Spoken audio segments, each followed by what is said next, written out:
So does it walk us through Facebook? Yeah, we are live. Okay.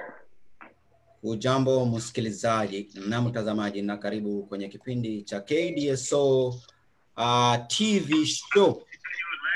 Very special edition leo July 4th weekend.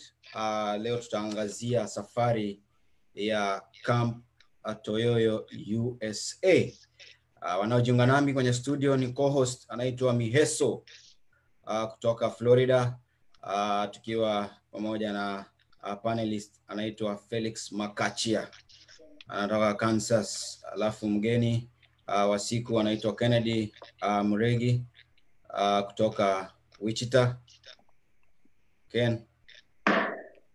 Alafu tunaye Freddy ambaye ni captain wa Seattle. Karibuni sana kwa shughuli ya leo. Bwana Miheso, karibu sana kwa kipindi cha leo. Kwa hivyo kidogo tuanze na shughuli. Bwana Felix, tuambie kidogo historia, the birth of Toyoyo, Camp Toyoyo USA. Give us sneak peek. Okay. Yes. Asante sana bwana Chicha. Toyoyo ndio ilianza Kenya around hapo early 80s, na mtu alianzisha alikuwa marehemu Father na wakina Baleo walianza kuchezesha hii tournament kuweza kufanya wale mavijana wa mtaani waweze kupata ile opportunity ya kucheza hizo big league.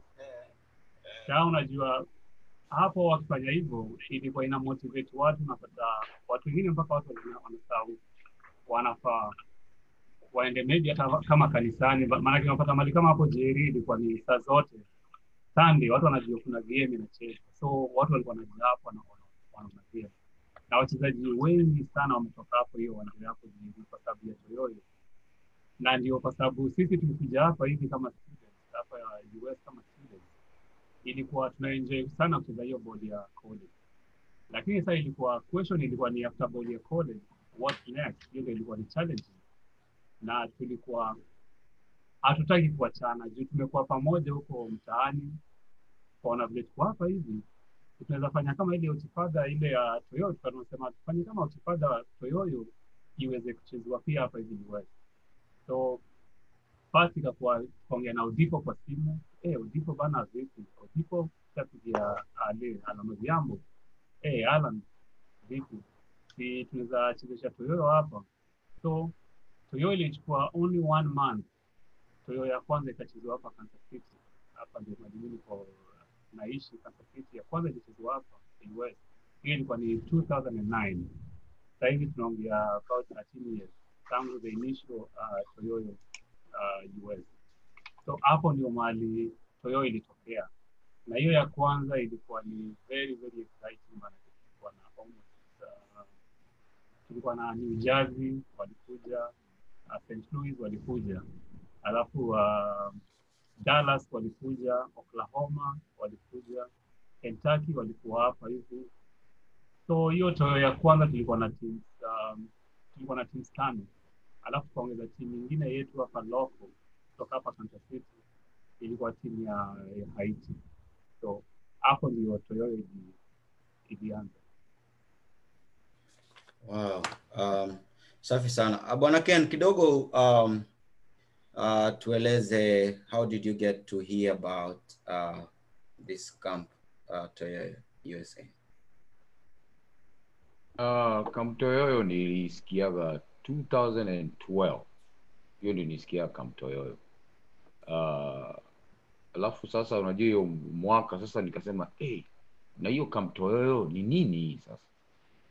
But unajua home nilikuwa najua Camp Toyoyo ilikuwa ni wachezaji hao, wachezaji wenye wanajua soka Kenya.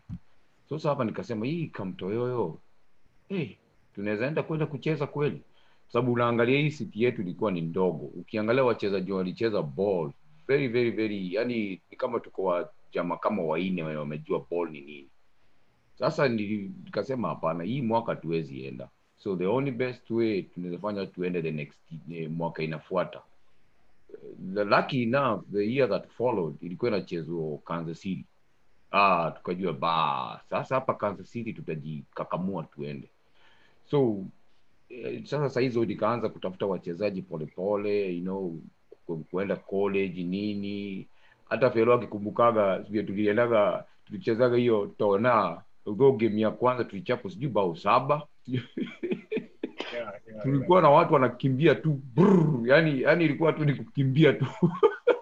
Tulikuwa tu wachezaji 4 wenye wanajua ball. So basically it's good. Hiyo ndio nilijuaga Camp Toyoyo 2012. But it was a really good experience. We ended up Kansas City. It was a really, really big experience. Wow. That's how I came to know. Okay. It's been a journey. Fred, Camp Toyoyo. Yes. Camp Toyoyo, tupe experience. How did you get yourself involved in Camp Toyoyo? First of all, thank you for the opportunity. Mimi nimetoka mtaani, nilikuwa naishi St. Louis, and St. Louis have been a big participant of Camp Toyoyo. So nilikuwa naona my pictures nikiwa Kenya. Then when I came here the first time nikaicheza ilikuwa 2010. So I think that's how I came across it. But it was already going, this kind of stuff. I just want to make follow up now, Mr. Ken here. Ken, what does it mean to you, like to mobilize your community out of Wichita and then coming to participate in these prestigious events? Because I'm sure it's not just a tournament. It's not just a soccer tournament. What does it really mean to you? Oh yeah, it means a lot, especially when you play with all these, big players. Unajua kama siku nakumbukaga, I think the first time, I think Peter Deo alikuja, right? In Kansas City. Peter Deo alikuwa. Ilikuwa nani? Alikuwa Michael Kort. Michael Kort. Sasa tunasikia Michael Kort. Yeah, so Michael Kort, man, wacheni tuende huko tuone na nini. Sijui alichezea Oklahoma that time, right? Alichezea Oklahoma. Alikuwa hata best player. Yeah, best player. So that was the main key. Yani tuende huko tucheze na mastar. Wenye unasikiaga tu kwa radio nini, you don't get even closer to. Hiyo ndio sasa ilikuwa major thing, that experience. Hiyo experience kwenda kucheza na hao watu. That was the big thing. Alafu kumotivate ya vijana, unataka kuona hata mimi naweza kuwa poa kuwashinda. Unajua vile tu unachukua tu vijana mtaani unasema mati Michael Kort. Acha tuone kwanza ni yeye ni mkate, sijui nifanya nini. Lakini ukifika kwa kiwanja ndio unakuja kugundua wewe hujui ball. So is that the experience? Yeah, fantastic. Kuna situation moja happen whereby mi pia nimekam kwa Toyoyo 1, 2, 3, especially the first one, the Atlanta one, and I think the other one, the previous one in Dallas. Kulikuwa na situation whereby I saw a lot of teams coming. Kulikuwa na a lot of spirit here. Like let's say a team from Minnesota walikuwa wanakam na mazijo, sisi ndio sisi, unajua kulikuwa na hiyo spirit ya competitiveness, but kulikuwa na bigger aspect ya community, unajua. So fellow, when we come back after games zimechezeka ama tuna prepare for these games, what's in our mind? Ni nini tuna try ku attain? Unajua sana watu wakiwa wana prepare for Toyoyo ya kwanza preparation ilikuwa 1 month. Alafu saizi from that on preparation ya Toyoyo inakuwa ni 1 year. So mtu iko na 1 year. Na unajua hiyo 1 year unapata either ni team ama ni individual. Kama ni team mnaanza kuprepare wachezaji gani tutakuwa nao next year. Maana tunajua wengi wetu wale tunakuja hapa hivi tuko so rusty. Alafu unajua unakuja Toyoyo unapata kuna vijana wale wasaizi wametoka home wanakuja wako so sharp. Sisi tunacheza ball kwa brain, lakini hao wanacheza ile physical ile wana run. Sisi nayo ndio una imagine pass imepiga, lakini ni brain yako inapiga hiyo pass. Una imagine umemake run, ni brain yako ina run, lakini physically hauwezi make your run. So unapata kama vijana sisi tunaanza kuwa prepare. Kisha kuja hapa kwenye shule tunaanza kuprepare, tuna tournament. Okay, hii tournament inaanza time planning, na hii tournament inahitaji ABCD. Tunaanza kuwa prepare kwa tukio. Sisi wenyewe pia kama wazee wanatuchallenge hao vijana, wanatuambia kwani tunaenda huko peke yetu, pia sisi tunahitaji hiyo experience yenu. So sisi pia tunaanza kufikiria hiyo mazoezi, tunaanza tena kuprepare.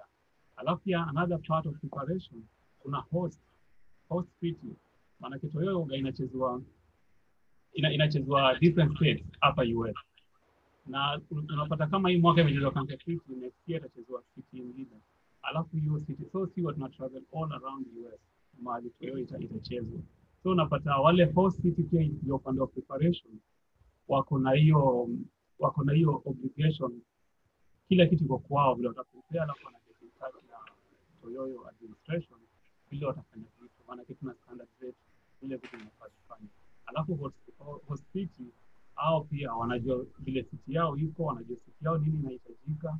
So hizo ndio kiangalia upande wa team preparation, individual preparation na host city preparation. So hizo preparation zote kila mtu anapitia kitu yake.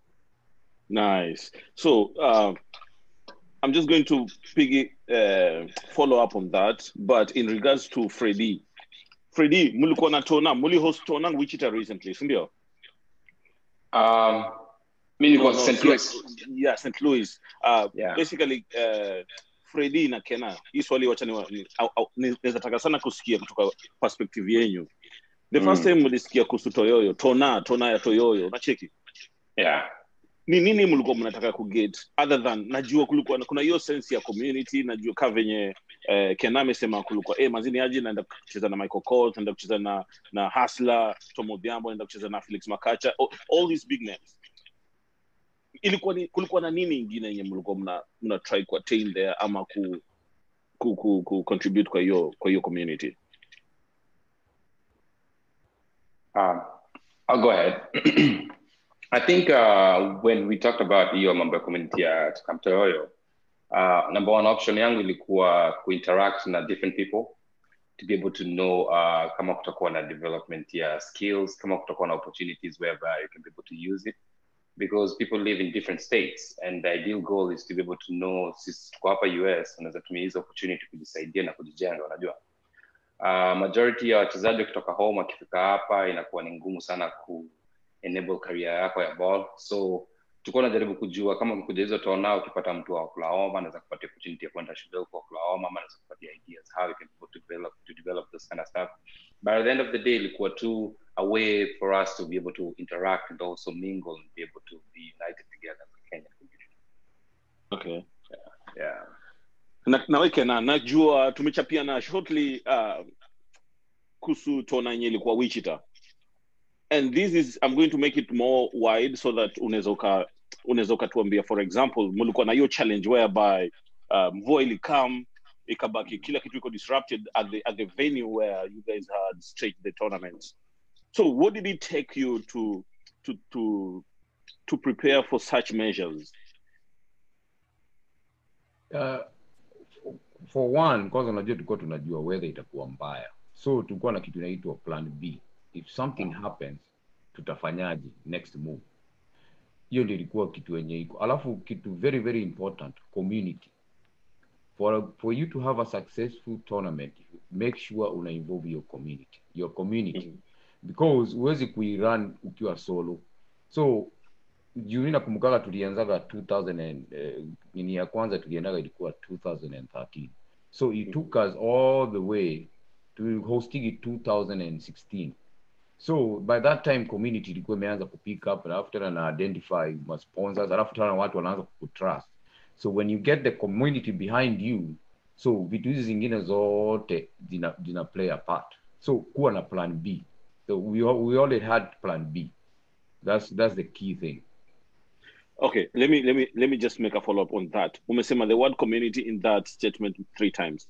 What does it really mean to you, community? Do you understand, ukiwa mtaani Kenya, community, you cannot define community the same way you define community here. Yeah. So what have been your challenges dealing with the community here, and what also have been the thrive of working with the communities here? Sasa wacha niwarudishe ndio ni penye tumefika saa hizi. Ni 2007 kuna mama mmoja alikuja kutembea hapa US, akapass, amekuja kutembelea rafiki yake. Do you know it took 6 months before watu wachange pesa kwenda home? Na hiyo ndio wakati jamii ilikuja nikajiuliza seriously, because sasa ilikuwa na mambo mingi na ukabila, wakuta kama ni wakikuwa na kaa kivyao, kisi kivyao, hiyo ndio the big communities here. So watu walikuwa wanafanya kivyao. So that ring my bell, nikajiuliza seriously, hii ndio mambo watu hapa wanakaaga, because ukiwa uko community fulani, because mwenye alikufaga alikuwa Mbaluya. So it took 6 months, imagine, kushipu mwili home. Na mtu amekuja tu kuvisit tu. So as time goes on, nilianza sasa kufikiria what can we do better? Ni nini tunaweza fanya? So nikaanza kuincorporate watu sasa. Fulani. Kitu moja tu yenye mimi nakuaga naye na this is the thing, ukabila. Tribal. If you keep tribal away, everything flows. Mimi hata ndio naona mimi most of the time tribalism nataka kuweka kando, kwa sababu unajua saa zingine hata ukiwa watu wakiwa home, unajua wakati hizo there's those wakati hizo ma 2007 na nini, ukabila ilikuwa tu mingi. So ukabila kwanza weka kando. That what has made where we are kama Wichita, yani for example as a community. Keep tribalism kando, yani alafu unafanya mambo diverse, bring all these community together and then get it going. That's why unaona kama saizi nikisema tunaenda kama ni Atlanta ama tutaenda Kansas City, you involve all these people. Ufanye kitu na kiukabila, because ukabila, tribalism hiyo ndio inadragiri watu. Sasa kama mimi ni Mkikuyu nafanya tu na Wakikuyu peke yake, then you get all these forces. You cannot have a united team. That's the reason why it's a community. Yep. Mr. Ken, niko na follow up kwa hiyo your organization and putting yourself together as a community. So what did you do different than what walikuwa before you ndio ukaweza ku-engineer the thought process ya people around you? Number one, mimi kitu yenye nilifanyaga ni kuweka ukabila kando, because kama saizi Wichita ilikuwaga those days hizo sasa hizo early hizo 2007 ilikuwaga tu ni Wakikuyu kivyao, Kisii kivyao, and then at the end of the day wanafanya tu mambo yao kivyao. So mimi nilikuja kujua sasa when something comes up unakuta wala watu wanachanga kivyao lakini wa support yao watu wengine. So what I did, I just picked up some key people. Now these key people, I involved the youth na nika involve watu wazee. And then the other thing is you eliminate wale watu wanataka kufocus kama kuwa ukabila, una sideline now, because you don't want to involve with them, because what they try to do is to try and mess you up into the mix.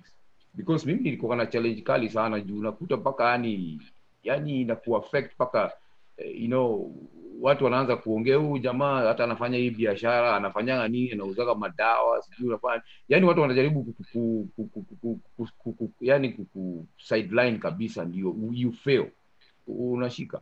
But mimi nilisemaga, you know what, my vision is this, tujikue kitu moja. I think 2009 tukaregister Wichita Kenyan community that time, but we were only a few of us, which I took some key places. So kutoka hapo tukakuwa tuko na hizo challenges, tukijaribu kupanga kitu, watu wanakuja hii wacha kuenda huko. Imagine unafanya event leo hapa this date, hiyo group inakuwa na parallel another event the same day, kujaribu kujionesha what you need, lakini hiyo kitu haikuniwaga moyo. But as time went on, wala wakakuja kurealize kweli sisi ndio bure kabisa. So that's what came up. It was challenging. That's why sasa tulijirudishaga sasa wote sasa wakatoa in the line. Wala walikuwa na nini mbaya wakakaa tu kando. But it was really challenging. It was really challenging, teacher. It was really tutoka mbali. Wow. Felix. Wow. Yeah. Fellow. Yeah. I want you to make a follow-up. Try to make us understand how, from your leadership perspective, umedilaji na situations zime arise, if there've been any situations that have risen in regards to like let's say Kenyan community having differences based on tribal or different type of demographic differences. Yeah, hii inaweza sema tukiangalia tukirudi back moja na again tena Ken, asante sana the way umeshare hiyo perspective yako about the Wichita community na vile pia umejaribu kuwaleta pamoja. Maana kwa tukiangalia kama home, sisi ile tukiwa tuna grow up, kuna time ile tulikuwa tunasahau hata sisi ni kabila gani, tunasahau tribe yetu. Maana tribe yetu number 1 ilikuwa ni football. Wewe tupatie kiwanja, tupatie ball, that was our tribe. Maana wengine wetu na naweza ongea hii hata hapa kwa live TV. Maana unajua ndio mimi ni Mluya lakini siko fluent kuongea Kiluya. Naweza sikia vizuri sana na understand but siko very fluent. Na hiyo ni kitu ile kwa sababu nimelelewa mtaani. Ile mtaani language tulikuwa naongea sana ilikuwa ni Kiswahili. Kiswahili A, Kiswahili B, Kiswahili Z, Kiswahili North, South, East, West. So unapata tulikuwa tujui mambo anything about tribe. Mpaka hiyo vile Ken amesema hii ya maybe kama election ndio watu wanaanza kurealize hii ni tribe iko hii. Sasa unapata kitu kama Toyoyo tulikuwa hatuna vitu kama hizo. Ni wewe kuja cheza bodi yako, atujali mahali umetoka, ni kama tunarudisha ile yetu ya mtaani, ile mambo ya tribe tunaiweka kando. Wewe kuja cheza ball, enjoy, meet mabesti zako, enda zako. Na ndio kumekuwa na hizo naweza sema kumekuwa na hizo defects na misunderstanding hapa hizo kwa Toyoyo maybe among some other members. Maana kiweza kupata mtu anakuja na anasema kitu ile haikufanyika. Lakini unajua wewe kama as a leader haufai pia utestai unless mtu akuja kuambia directly, hello, nasikia ulifanya hivi na hivi na hivi. Hautajua mistake yako mpaka mtu akuja kuambia. Na kuna so much ile ilikuwa inasemwa hapa around. Lakini unajua ile unity tulikuwa nayo ilikuwa inafanya tukawa strong at base vitu leadership yetu on Roma. Maana tulikuwa successful. Maana tumekuwa mpaka na team kama Mombasa Stima walitoka Kenya all the way wakaja hapa hivi US, tukapost, wakacheza, wakaenjoy, tukawapatia one of the best experience ile mtu anaweza kwa US afike aone. Maana Mombasa Stima walikuja na hiyo time team kama Newcastle walikuwa hapa in town Kansas City, walikuwa tizi, tukapatia watu wa Mombasa Stima. Kuna friend yetu alitupatia tickets, watu wa Mombasa Stima tukawapeleka wakaenda wakaona, wakatrain watu wa Newcastle hapa hivi KC, wakatrain. Hiyo ilikuwa ni a big experience. Walikuja wakatrain nao wakaenda home. So baadaye kulikuwa na stories zikatokea ati ya Mombasa Stima walilipia fellow ya ticket ya kwenda Kenya. Na hata sasa hivi watu wa Mombasa Stima wana watch kama walilipia ticket kwenda Kenya wanasema. So unapata hizo zilikuwa ni differences zile zinatuweka kando, zinatutoa from ile kitu ile tuna target. Watu walikuja na hizo rumor wakasema, "Hello, mimi sasa nilikuwa ticket na toka Stima tunaenda home." Na nilisikia hizo stories zikiendelea but unajua ile na wanaokea hakuna mtu amekuja akajiuliza. But nikaeka hizo differences aside nikasema hizi ndio vitu zile zinatu break. Vile Ken anasema kuna vitu zinatu break hizi ndogo ndogo zinatufanya tuwezi move on. Nyinyi mnajaribu kufocus on vile mnaweza kumfanya vitu vingine positive mnaendelea, lakini kuna watu bado still wanakuja wanadili huku nyuma wanaangalia na zao wanaweza distract from what is supposed to be doing. Na hiyo ndio hiyo leadership hiyo tukiangalia hiyo difference si watu based on hizo ma negativity, tuna based on positivity. Okay, quick one. Niko na swali inaweza taka hii swali Freddy na Kenamu make at least utupatie from your governance area. Okay, but before that nataka fellow ajaribu kutuambia kitu moja hapa. Hii ni kitu sensitive sana hata kwa ball mtaani sasa hivi. Kuna wase wangu wenye miuchapiana nao wanalia manze do ina come lakini inakuliwa huku, sijui huku ina come.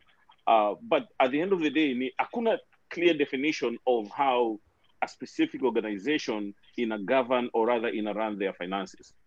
Fellow, tell us from Toyoyo. Toyoyo, are you guys a non-profit? Are you guys a profit-making organization? Who funds you? And what do you do with the funds if you are funded by anybody? Yeah, a very good question. Any organization, what wanataka kujua maybe financial side ni mnakuwa funded aje? Maana sasa hivi ni mwaka ya Toyoyo 13. Watu wanataka kujua mmesurvive aje all these 13 years. Na kuna organizations zingine zinaformiwa within 1 year break. Na nyinyi mmekaa hapo for 13 years. Toyoyo ni non-profit organization. Na Toyoyo In the beginning tulikuwa tunajaribu kufigure out, maana tulikuwa hatujui actually tutafanyaje hii organization iweze kuwa stable. Tunajaribu kuangalia okay, tutafute funds kutoka nje. Okay, na tukitafuta funds kutoka wapi? Who are these people who are supposed to fund us? Now to fund, what are we going to do? So kulikuwa na hizo vitu zote zilikuwa zina come around. Ndio time ya kwanza tulikuwa tunasema ati okay, kuna watu wengi wakasuggest kuna membership. Watu wako wanalipa certain amount of money. Alafu baadaye kwa hapana, teams zilikuwa zinalipa almost ilikuwa kitu na pia $100 wakicheza Toyoyo. Lakini sasa tukakuja tukasema hizi zote unajua tukiweka pesa mahali hiyo ndio gonna break so many organizations.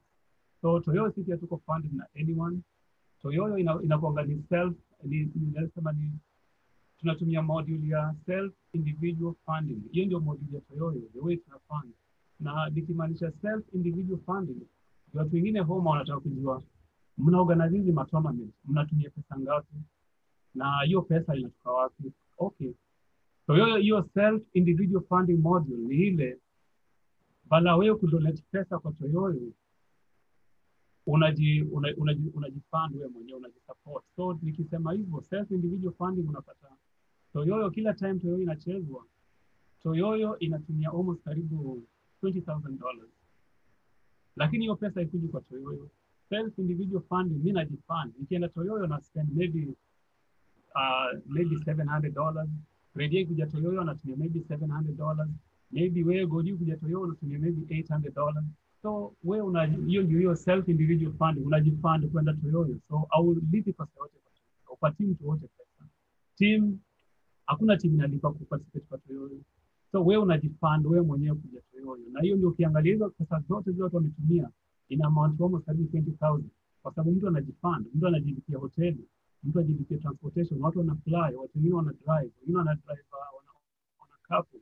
So hivyo ndio Toyoyo inajifund. Hakuna mtu anafund Toyoyo, lakini the major challenge ukija kwa host city, manake team ile inataka kuhost Toyoyo au wanakuja wanajifund wenyewe, wanatafuta some other small donors wale watawasaidia kuhost Toyoyo, manake lazima wanunue trophy, lazima warent viwanja, lazima teams zinajitolea zina feed wachezaji wote. Timu ile host city wana feed wachezaji lunch for hiyo time ya tournament inacheza lunch, na saa zingine kuna hizo parties zinaendelea. So ile host city ndio inaogana bigger stake ya Toyoyo at that time, manake yao ndio na sisi kama nini Toyoyo administration siwa atuinterfere na program yao, siwaambia fanyeni vitu vile mnataka but let us know, maana hatutaki jina Toyoyo kwa label on something ile tunaona hii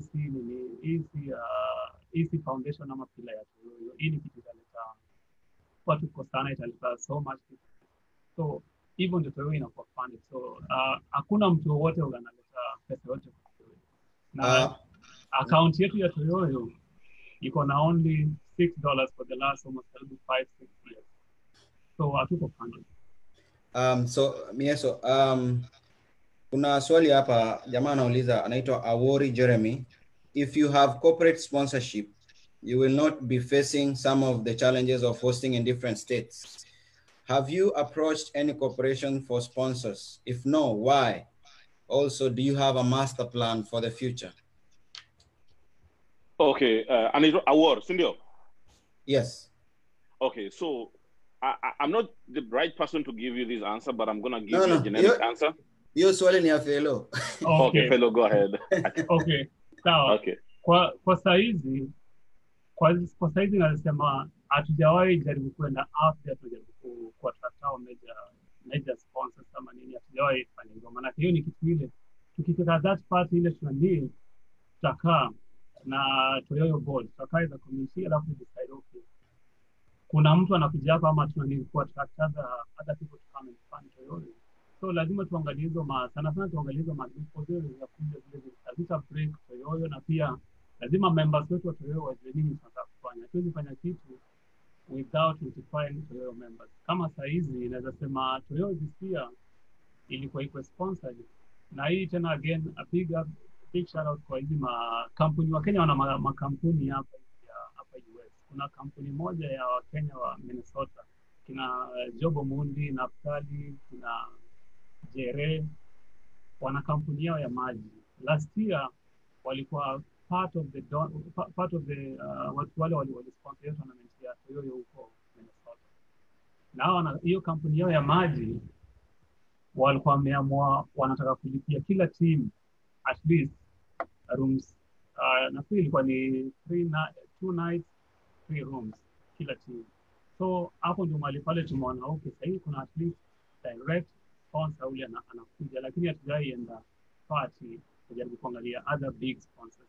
Na in future tunajaribu kuencourage na tunajaribu kuangalia kama unaona hii Odipo ana hiyo lebo yake ya OA, Baresi ana hiyo lebo yake ya Kombora. So in future tunaangalia hawa watu maybe at some point watadecide waseme okay, badala ya hospitali mnapay for viwanja na nini, OA ama Kombora itakuwa inalipa viwanja za Toyoyo. Lakini hatujaenda big, tunaangalia kampuni kama Coca-Cola ama Pepsi ama McDonald's, hatujaenda that far. Maana tunaangalia zile project tuko nazo, do they need these big sponsors? Wow. That's really nice. Hiyo kampuni ya maji ilifika hapa Dallas tukiwa na Toyoyo huko. So big up kwa wale wase. So hiyo ndio community service. People coming out for the good of the community. Manze, big up wherever you are. Those Kenyans wenye wako na kampuni, entrepreneurs trying to bring the brand out. Naona OA hapa imewakilishwa manze, left, right, center. Asanteni sana wherever you are. So if you are joining us now, tuko live kwenye Facebook, Camp Toyoyo USA, Kenya.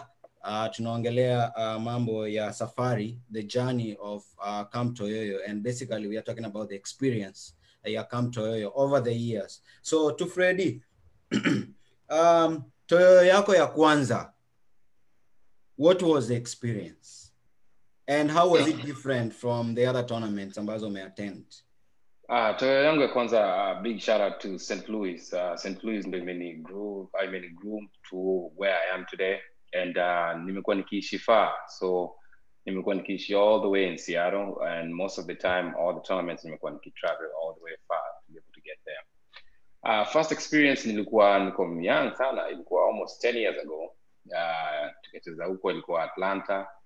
Ilikuwa opportunity ya kumeet watu wenye nilikuwa naonaga kwa Facebook, watu wenye wanaishi different state and those kind of stuff. But ilikuwa poa. So what I really wanted to do because of passion ya ball, nilitaka pia nikikuja huku Seattle, since niko mbali na St. Louis, nilikuwa na team yetu pia ya ball. So we started an organization here in Seattle ya ball, na tuka involve community, na tukatafuta pia sponsors, which haikuwa ngumu sana compared to the way things might look. What we did is kuna restaurants mob sana hapa za Kenya, so we just approached them, tukaambia tuko na mayouth hapa, tunataka kusaidia mambo ya funding, those kind of stuff.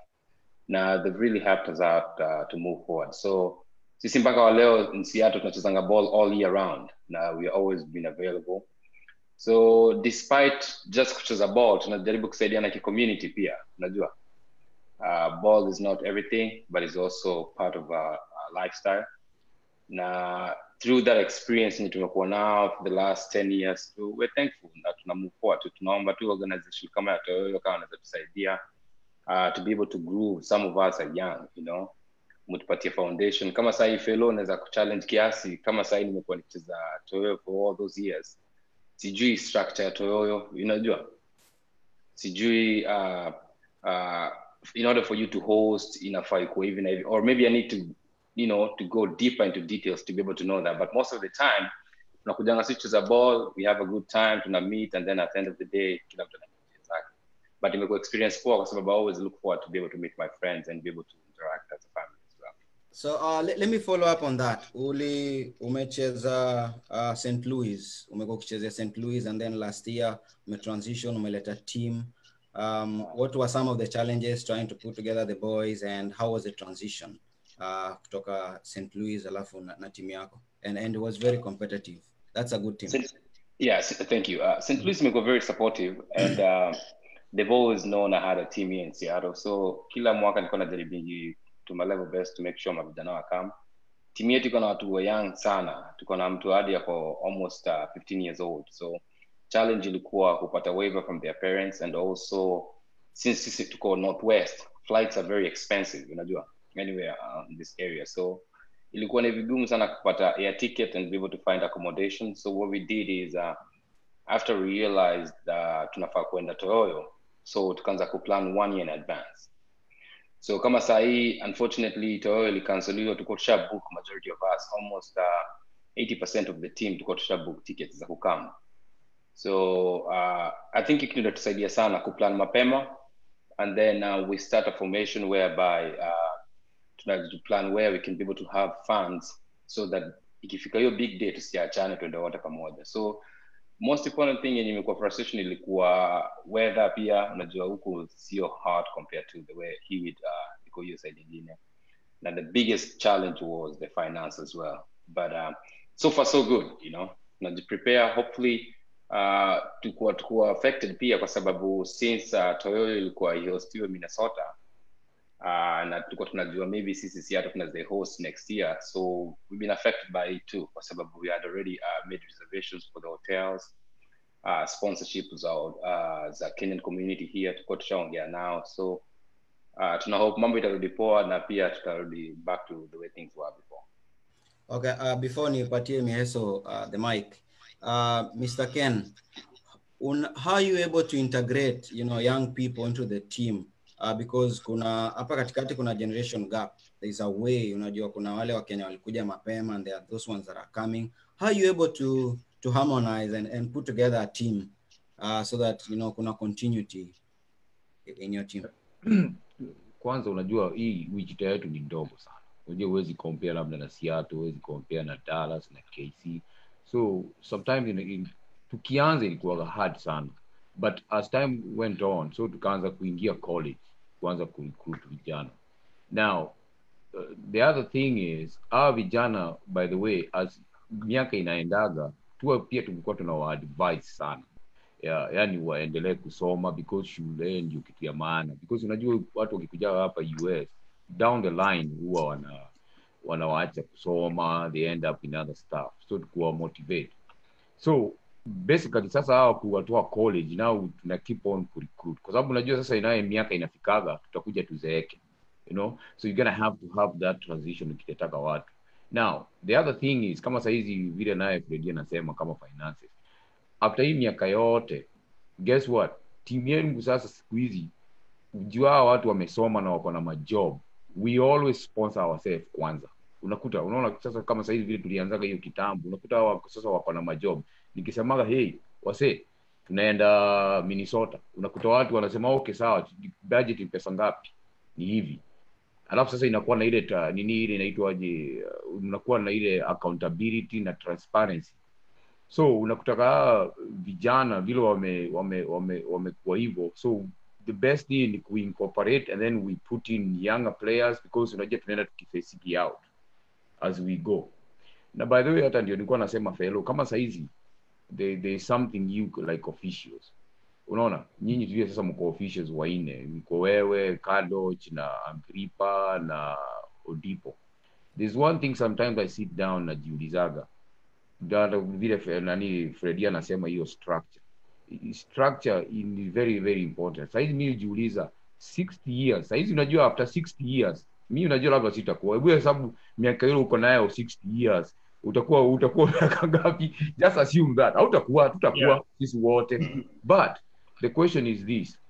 Hiyo nini because nyinyi ndio mapioneer. Hiyo structure mmeiwekaje ati after 60 years tutakumbukaga fellow ama tutakumbukaga Odipo ama tutakumbukaga Freddy ama teacher ama something like that alikuwa na nini? What hiyo kitu inatakana iwe is set you up ati Toyoyo itakuwa inakumbukaga fellow, itakuwa inakumbukaga teacher ama itakumbukaga nani ama itanikumbukaga. And one of the thing is this, niyo nini inaitwa kitu kama for example tununue kitu kama inaitwa shield, a big shield. Ati hiyo shield itakuwa inaandikwa majina hapo, unaona inakuwa na transition as we go on. Hiyo ni kitu ina transit ati hata 60 years to come hiyo kikombe iko pale, iko na majina za watu wote, iko na team za Minnesota, something like that. We need to have a very good structure down the line. Na ndio sasa ndio naona teacher anaongeza we recruit young guys as we go. Kama mimi sasa nimeanza ku recruit guys to be running the team as we go. Mimi nita phase out, nakaa tu nikiangalia. So those are the things that we need to put in place for Toyoyo to be remembered for a while. But you have a good team. You have a good team last year. You know, energy, unajua. Team it was Kita, it was the smartest in the tournament, so kudos. Na teacher ile kitu kwanza najuaga, unajua mimi tukienda tournament ya pili tuliendaga Oklahoma. Maze tuliitaka kwenye stima na watu wa Dallas. Sasa pia tulikuwa naita watu wenye stima. So hiyo kitu hiyo kitu inakuaga hata ukiongeaga unajua watu wanasema sisi ni watu wa Nyeri Stima, but we made sure that as time went on hiyo jina ya Nyeri Stima itoke out. Na siku hizi yenyewe hatuitagi Nyeri Stima sisi. Yeah. Na unajua one thing ile umemention vizuri na pia Fredia umemention hiyo about structure maybe in future, what do we think? Na pia nafikiria nikianza kubonga pia nitaanza kusema hiyo Godia ameniuliza question about preparation, how do we prepare for the next tournament? Na ndio nimesema kuna organic challenges ina depend na what part of preparation. Kuna organic preparation challenges from host teams wale wana host, alafu team zile zinakuja, alafu individuals. Maana unapata team tunaangalia na ndio umemention hiyo Ken umemention hiyo about pale unapata wale host, unapata team ile inaenda Toyoyo, tunaanza kuangalia wengine wetu tuna age out, so tunajaribu kuangalia who are the new guys wale tunaweza watapo huko, na new guys ni nani, wako wapi. So tunajaribu kuangalia kwa hizi colleges hapa around vijana wagani wa Kenya wanakuja, so una get watu wasipotuambia kuna Mkenya amekuja, kama saa zingine watu niambia fellow kuna Wakenya wawili watatu wamekuja Kansas City huko hiyo, and then nijaribu kuongea nao kuja wachezee, alafu tunakuja kwa question ile Fredia anauliza plani gani tuko nayo na hawa. So lazima tuangalie needs kwanza, lazima first tuangalie hao vijana wako shule ni number 1, kama wako shule wanajua nini, alafu unajua kama hapa US kuna so many things zile zina na kama wako shule kuna vitu zile zinawagavana hao shule, maana yake haizi toka tu shule anakuja na wachezea, maana yake number 1 thing lazima protect scholarship yake. Haikuja Toyoyo au mimi huyu kijana kwa scholarship, na akido scholarship inamaanisha nini? Ana lose status zake, na akido status inamaanisha nini? Atakuwa anarudishwa home. So there are so many things that tunaangalia, lazima tu protect wale vijana pia kwa shule, wasikuje tu Toyoyo kwa sababu kuna tournament ya ball inachezwa. Lazima tuangalie hizo vitu au the hard questions like hey, ni aje, nini uko aje, shule uko aje, na pia ni vizuri pia na follow up na vijana ujue grade zao za shule wako wapi, maana hapa ndio ucheze college soccer lazima uwe na grade 4. Usipokuwa umemeet hiyo nini GPA 2.0, ikiwa ni below 2.0 wewe cheza. So lazima pia muangalie hizo, mnaangalia okay, jana maybe hapo tuko ama kuna class moja tunajaribu kumsupport ni aje. Kuna vile unachukua class moja maybe sama ndio na ukichukua sama inamaanisha hizi. So kuna vitu kama hizo zile tunaangalia, tunakuwa ni kama mentors on the edge. Tusikue tu tunaenjoy watu wanakuja Toyoyo. Lazima pia tunaangalia life ya mtu kwa aje, hata kule life yake itawaje. So there are so many things that pia tunaangalia on the side. Yeah, so naona Tony ametujoin. Tony, can you hear me? Ondeng, unanisikia? Hey Tony. Nashukuru. Poleni sana, hii mtandao inanifanyia mambo. Nimejaribu kuingia for the last 1 hour. Poleni sana. But all good. Ya vizuri na wasikia fellow na kusikia vipoa na kuona. Poa. Shukrani. Okay, yeah. So Mazi, karibu sana Mazijo. Karibu sana Mazito ni. Asante. Yeah, so just a quick I'm going to natakujaribu kuchange gears hapa haraka. Na hii itakuwa it's very very imperative to talk about this. And this question basically I'm going to send it to Felix and then to try to break his question down into to regionals level whereby you can Freddy, itabidi mu contribute on these. So tuko na should I say organizations or individuals? Like for example, tuko na hiyo Kombora, tuko na Over Armor, tuko na jamaa fulani anaran Amboseli Sporting Goods in Kansas City. Like personally, I've dealt with these people, I've interacted with them, I know where their hearts is. You know, it's not just about making money. These people are trying as much as they can to be involved in what they're doing. Just to put that on the side, tukiruka fence tuingie mtaani, tuko na organization kama, for example, Jaza Study. Jaza Study, they have a bigger vision that is, you know, gearing towards helping the game. So Toyoyo, tuna plan gani yenye tuna try kuso together the relationship between Kombora, Over Armor, Amboseli in regards kusaidia mtaani, kusaidia watoi, na si mtaani ati Islando peke yake. Nona, do we have any focus on that?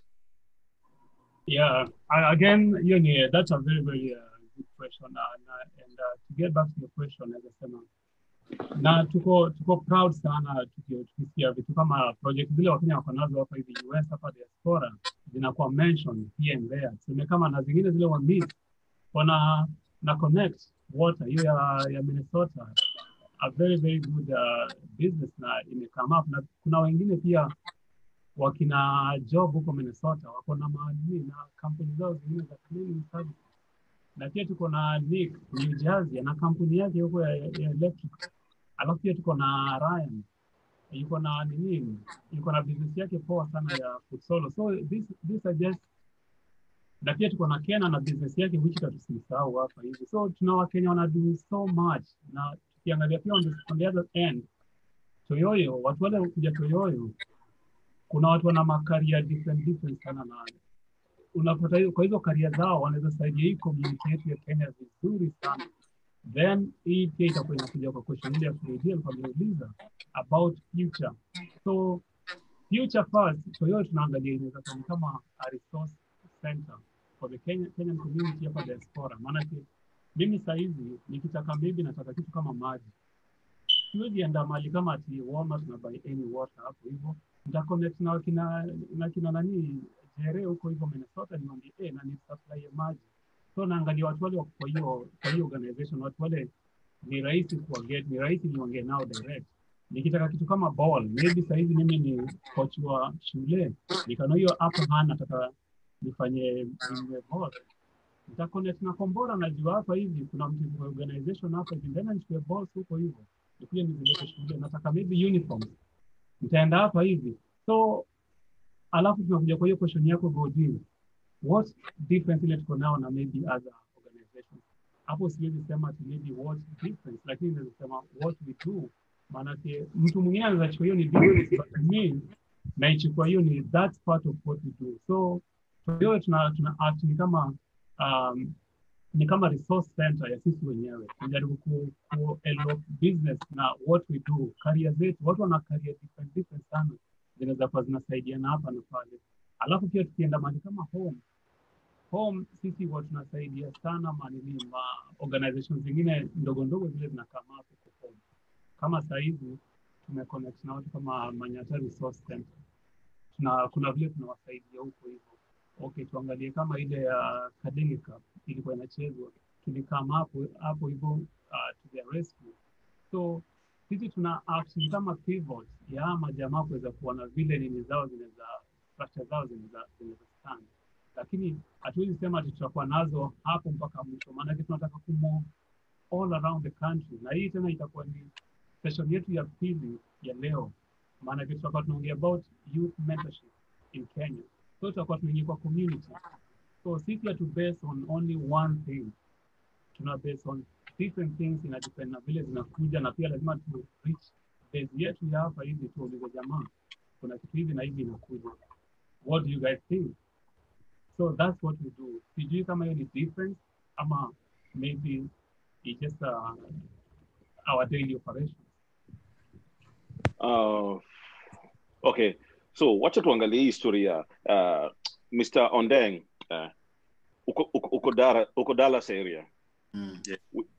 Tuko na wasi wengi manzi kwa hiyo community. Tuko na wasi wako kwa healthcare, tuko na wasi wako kwa supply chain, tuko na watu wako kwa industrial and all these. What are we doing with these people in regards kusaidia wasi wa kutoka mtaani, both wa mother, madem, wenye wanasakanya mambe kitu ka wax, wanasakanya, like just to get to a place whereby they can feel at home yet far from home. In fact, fellow for some reason ametaja kila kitu.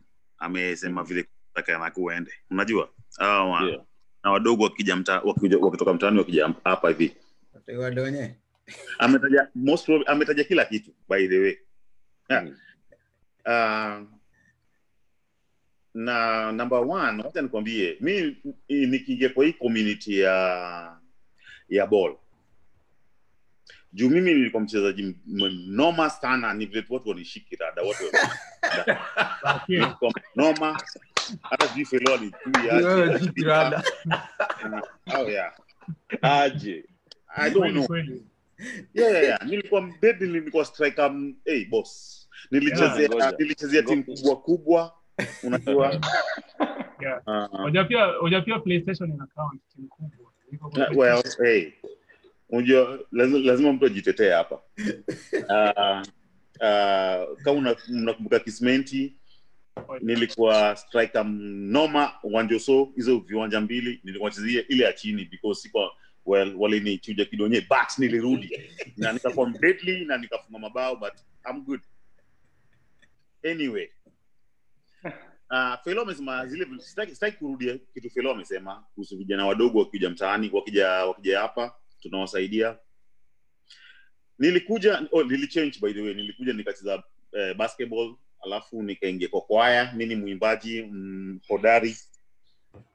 But nilipokuja hapa, hao vijana wadogo naongea juu ya Safari sasa, naongea juu ya timu yetu ya Dallas ya Safari. Juu tuko in fact sasa tunafunga watu na tunaendelea kufunga watu because tulianza chini. Tuliingia chini tukaanza kushikarada nini inafanyika. Hao watu wadonye tuwalete area. Tukija Toyoyo, tukicheza tournament the next year, watu wanazusha wanasema hao watu wametoka wapi? Juu team, nusu ya team haikuwa last time, nusu ya team nyingine mpya na ni vijana wazuri.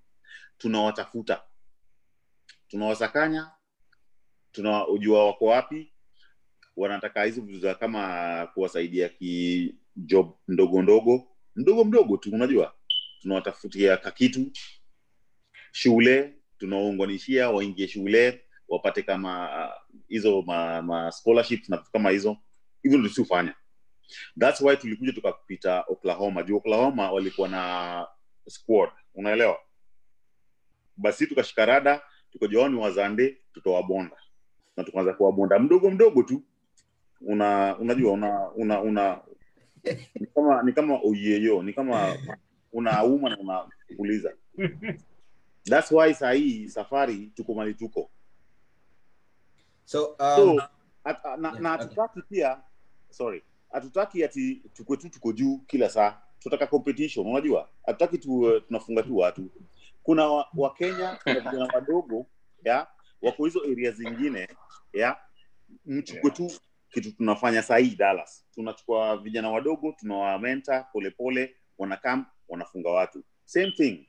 Dancers, fellow. Let me interrupt you. Let me interrupt you really fast before you continue.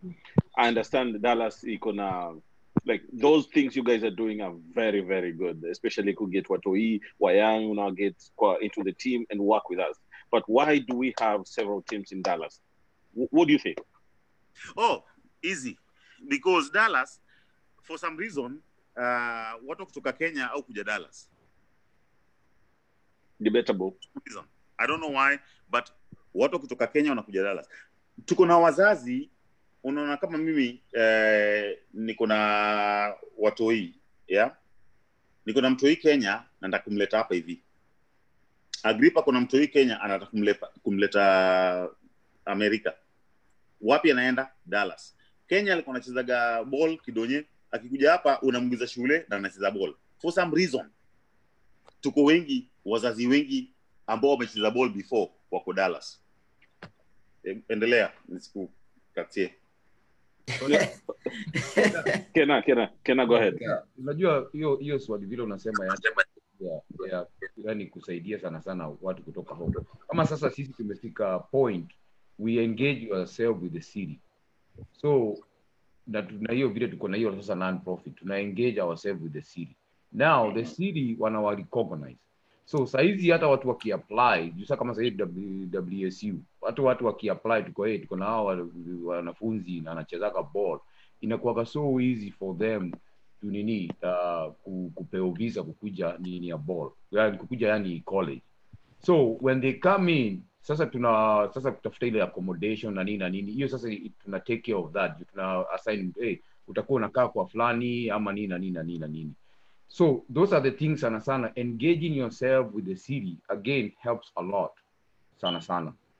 Which yeah, it's good, Kena. I do understand, and I really like what you guys are doing from state level. But remember I asked a question in regards to community ya Kenya. Unajua definition ya community Kenya ni different na community hapa, unacheki? Yeah. So sisi tukiwa hapa hivi tuko na timu kali Dallas, timu 2-3 kali Dallas, timu nyingine moja kali Wichita, nyingine Noma Minnesota. Hiyo ni poa manze, hiyo ni poa sana. Lakini manze, what's the bigger picture? The bigger picture personally, and I want you to differ with me if this is not correct. What are we doing to the kids? What are we doing kwa wase mtaani? Tunasaidiaje hata kama si club moja, unajua? Kama si timu ya Maruti, ama timu nyingine kule Mumias, ama kule Kakamega, ama Coast. Kama atusaidii hiyo team ama hiyo community, okay? What is our success here? Like, why are we supposed to celebrate that we are running an organization from a state level? Hata sasa hata ndio umefanya vizuri kutaja hiyo mambo. Tulikuwa tunaongea na fellow the other day. We need to have a vision. Tuamue hii Toyoyo. We need to have a vision. Come 2022. Kena, there's a vision. Yeah. Kena, yeah. There's a vision. Yeah. Vision. There's a vision. Yeah. They do. Yeah. Is a vision. Yeah. So that tuanze kujua hii structure hii ni nani watu wenye wako key. Tunaweza incorporate. Tuanze kitu ya maana, yani tuwe na bylaws na policies na nini. Ndio sasa kwanza tuwe na mambo ya accountability. Ati kwa pesa fulani, tunatoa pesa fulani tunaweka hapa. Haya, tunasikia kuna timu moja kama sasa kama ni Anto. Anasema, "Hey, mazee kuna timu moja nataka tusaidie." Okay. Tuko na pesa hapa. Okay, pesa ngapi? Tukitoa kama 500, tununue vitu fulani tusaidie. First lazima tuwe na structure na account, yani kuwe na accountability, tujue people kwanza watu serious wenye wanaweza fanya nini, wanaweza kudrive hii kitu. Kwa sababu most of the time kama saa zingine unaona kama sasa tuko kwa hiyo group ya Toyo, unakuta saa zile kitu inafanyika tuko watu kama watu 50. Unakuta watu 30 ndio wamechanga. Unaona? Tunatakana tukue na voice moja. First and foremost kwanza tuwe na hiyo structure na accountability. Ndio sasa tuweze kwenda the next step ya kusaidia. Kwa sababu sasa kama saa hizi tukudanganyi Goda, saa hizi utakuwa wewe ndio utasema ile timu unataka tusaidie. Inategemea ama labda maybe fellow yeye akisema yeye ndio inaanguka weight. Lakini Freddy akisema timu yake anataka timu yake isaidie, utakuta watu wanaenda sana kwa fellow lakini wasaidii timu ya Freddy. So we gonna have to have kitu moja, yani kitu diverse. Ati kwanza tuwe na structure, tuseme hey, mtu akileta team tunafanya ile inaitwa Karunguve, tunachanga hii timu ndio tutasaidia this year. Isikuwe ati ni timu ya fellow ama ni vya Undipo ama nini. Alafu the other thing is sisi kwanza wenyewe matimu za state tu hapa vile tunacheza Toyoyo. Kwanza we need to support each other. Kwa mfano kama ni hizi manguo wacha tuvaage tukila hiyo tona tunavaa, hata kama ni makala tofauti tunaanza na sisi wenyewe. Kama ni kombora tutaki maboli za Nike kwa hiyo kiwanja, ni maboli za kombora pale kwa hiyo kiwanja. Ati mtu akikuja na mzungu anakuwa pale anaangalia ni ball gani hii. That's how we need. Na hizi manguo ni aje? We need to start with ourselves. That's it. before we will move that step further ya kwenda kusaidia pia watu huko. Well, let me follow up on that. Freddie, what does it take to host? Najua mja host. Like, are you looking forward to host Toyoyo? Na ndio mtu wa host Toyoyo, watu fanyaje? Is it feeding or what? So you see, teacher, that's a good question. And Yes. Mr. Ken, I agree with you. I agree with everything idea that you do have. That's why nasema structure ndio imeleta shida. I think fellow, allow me to say this. If you run Toyoyo as an organization based on rules and regulations, where we have election, where there is fairness, it becomes easier for us to help each other. Like, for instance, Yato tulikuwa tunataka kuhost Toyoyo this year, but we did not get that opportunity. Mukapatia back to Minnesota. Some of us felt like it was not fair, of which we were not given opportunity, even though we came there the first time. I believe kuna teams share kuja Toyoyo for the first time. Like I know Wichita, kuna time kuja mara kwanza. The next year, you guys, I think, ended up hosting it.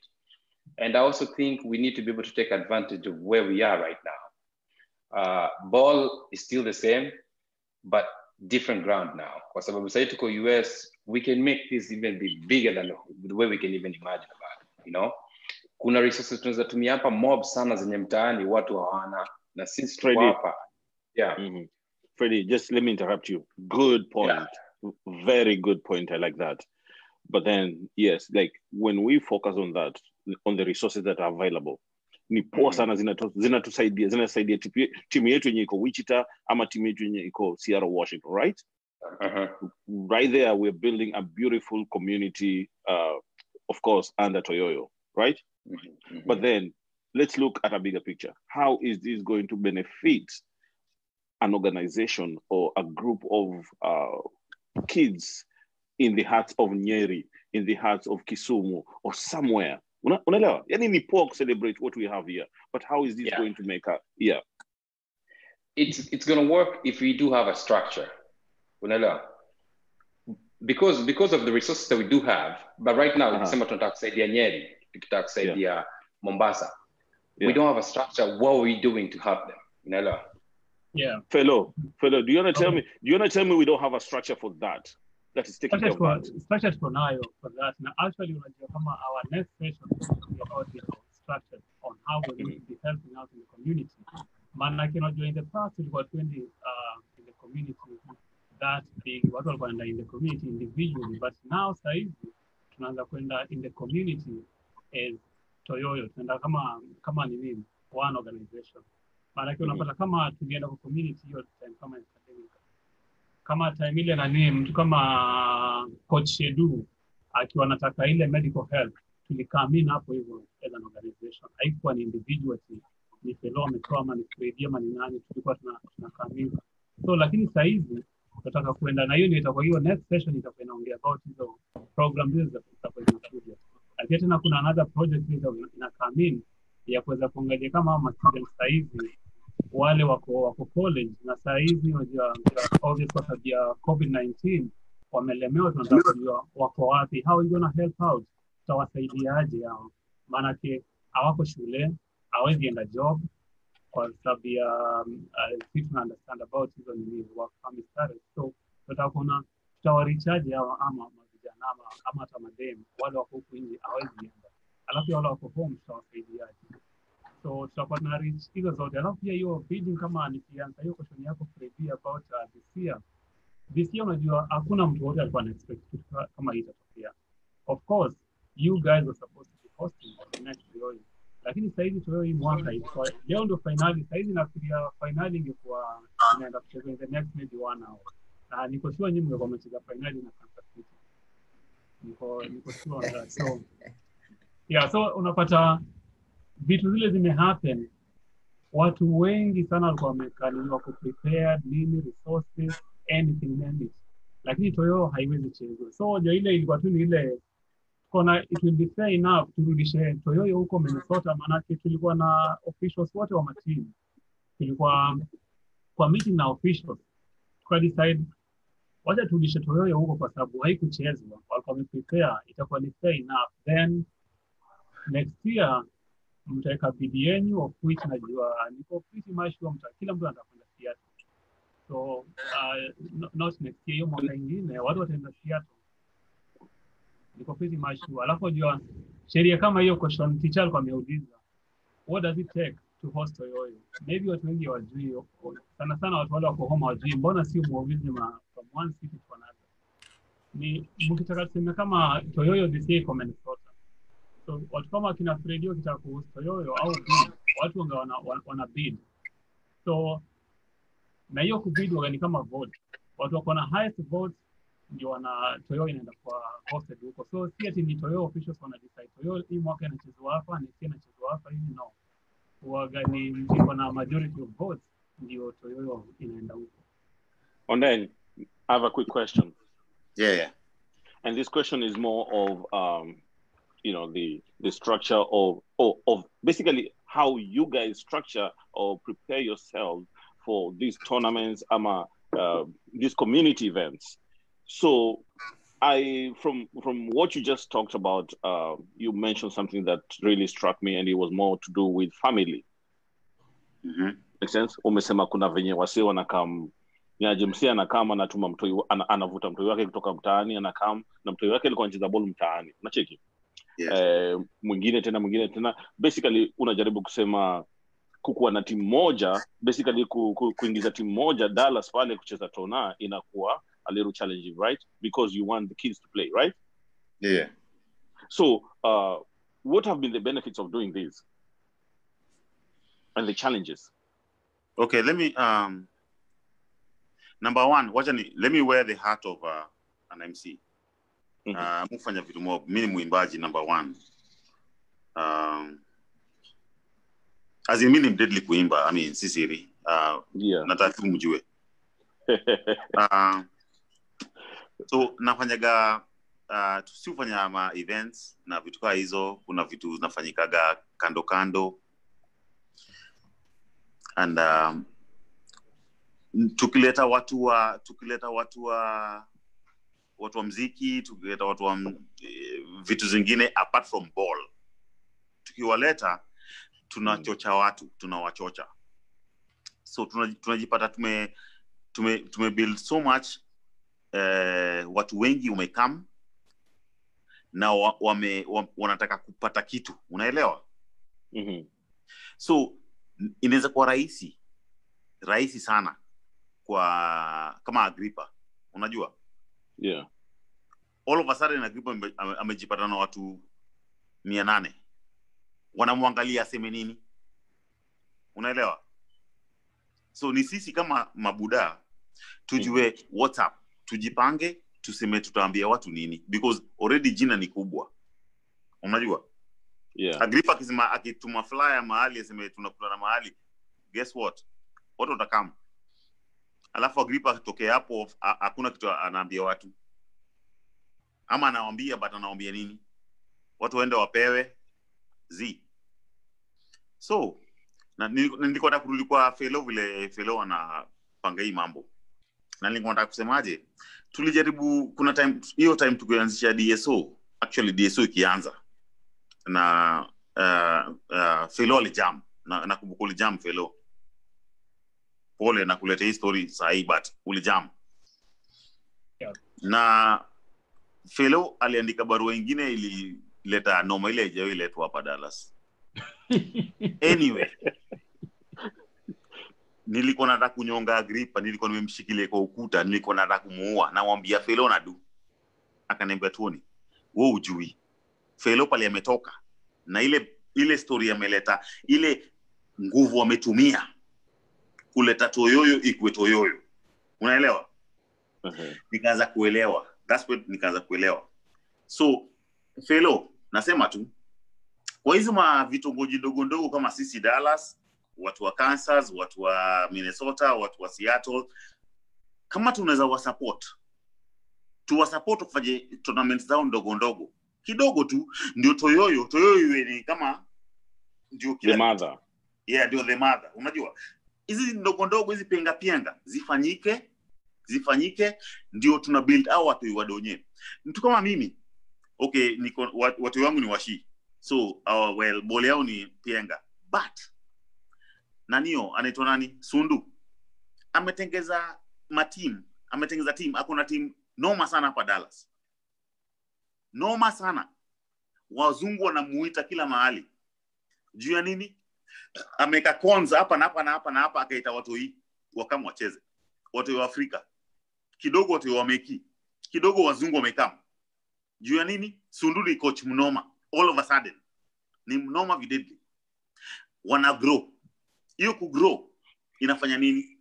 Inafanya kila mtu anakuwa anafikiria mbele. So sahi hata tuwezi Sundu bisezi unanganya Sundu huwezi mshika sahi au huwezi mshika. Hata ukimuita sahi atakwambia hey boss aje. Do imeingia. Yeah. Na si ati yeni deadly hivyo. No. Siko ubaya but amechukua tu watu wadogo 10 akawatengezea kiwanja akaweka con wakaanza kucheza. All of a sudden nini deadly. So sisi wengine wote tusioneane tusikue kama tunaoneana wivu or something. No. Tuchukue watu hii tulete kwa kiwanja waanze kucheza. Tuanzie chini kabisa. Because as much as tunataka history ya Kenya tunafanya nini, Nyeri tunafanya nini, Mombasa tunafanya nini, ni sawa. But right now pale tuko sahi tunaongea juu ya sisi na familia zetu.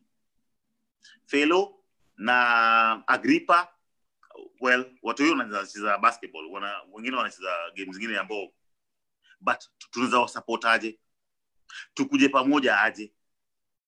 Tusioneane aibu ndogo. Tuambie tu tukam tucheze to build up community. Iko sawa. Ndasoma hapa hivi comment haraka.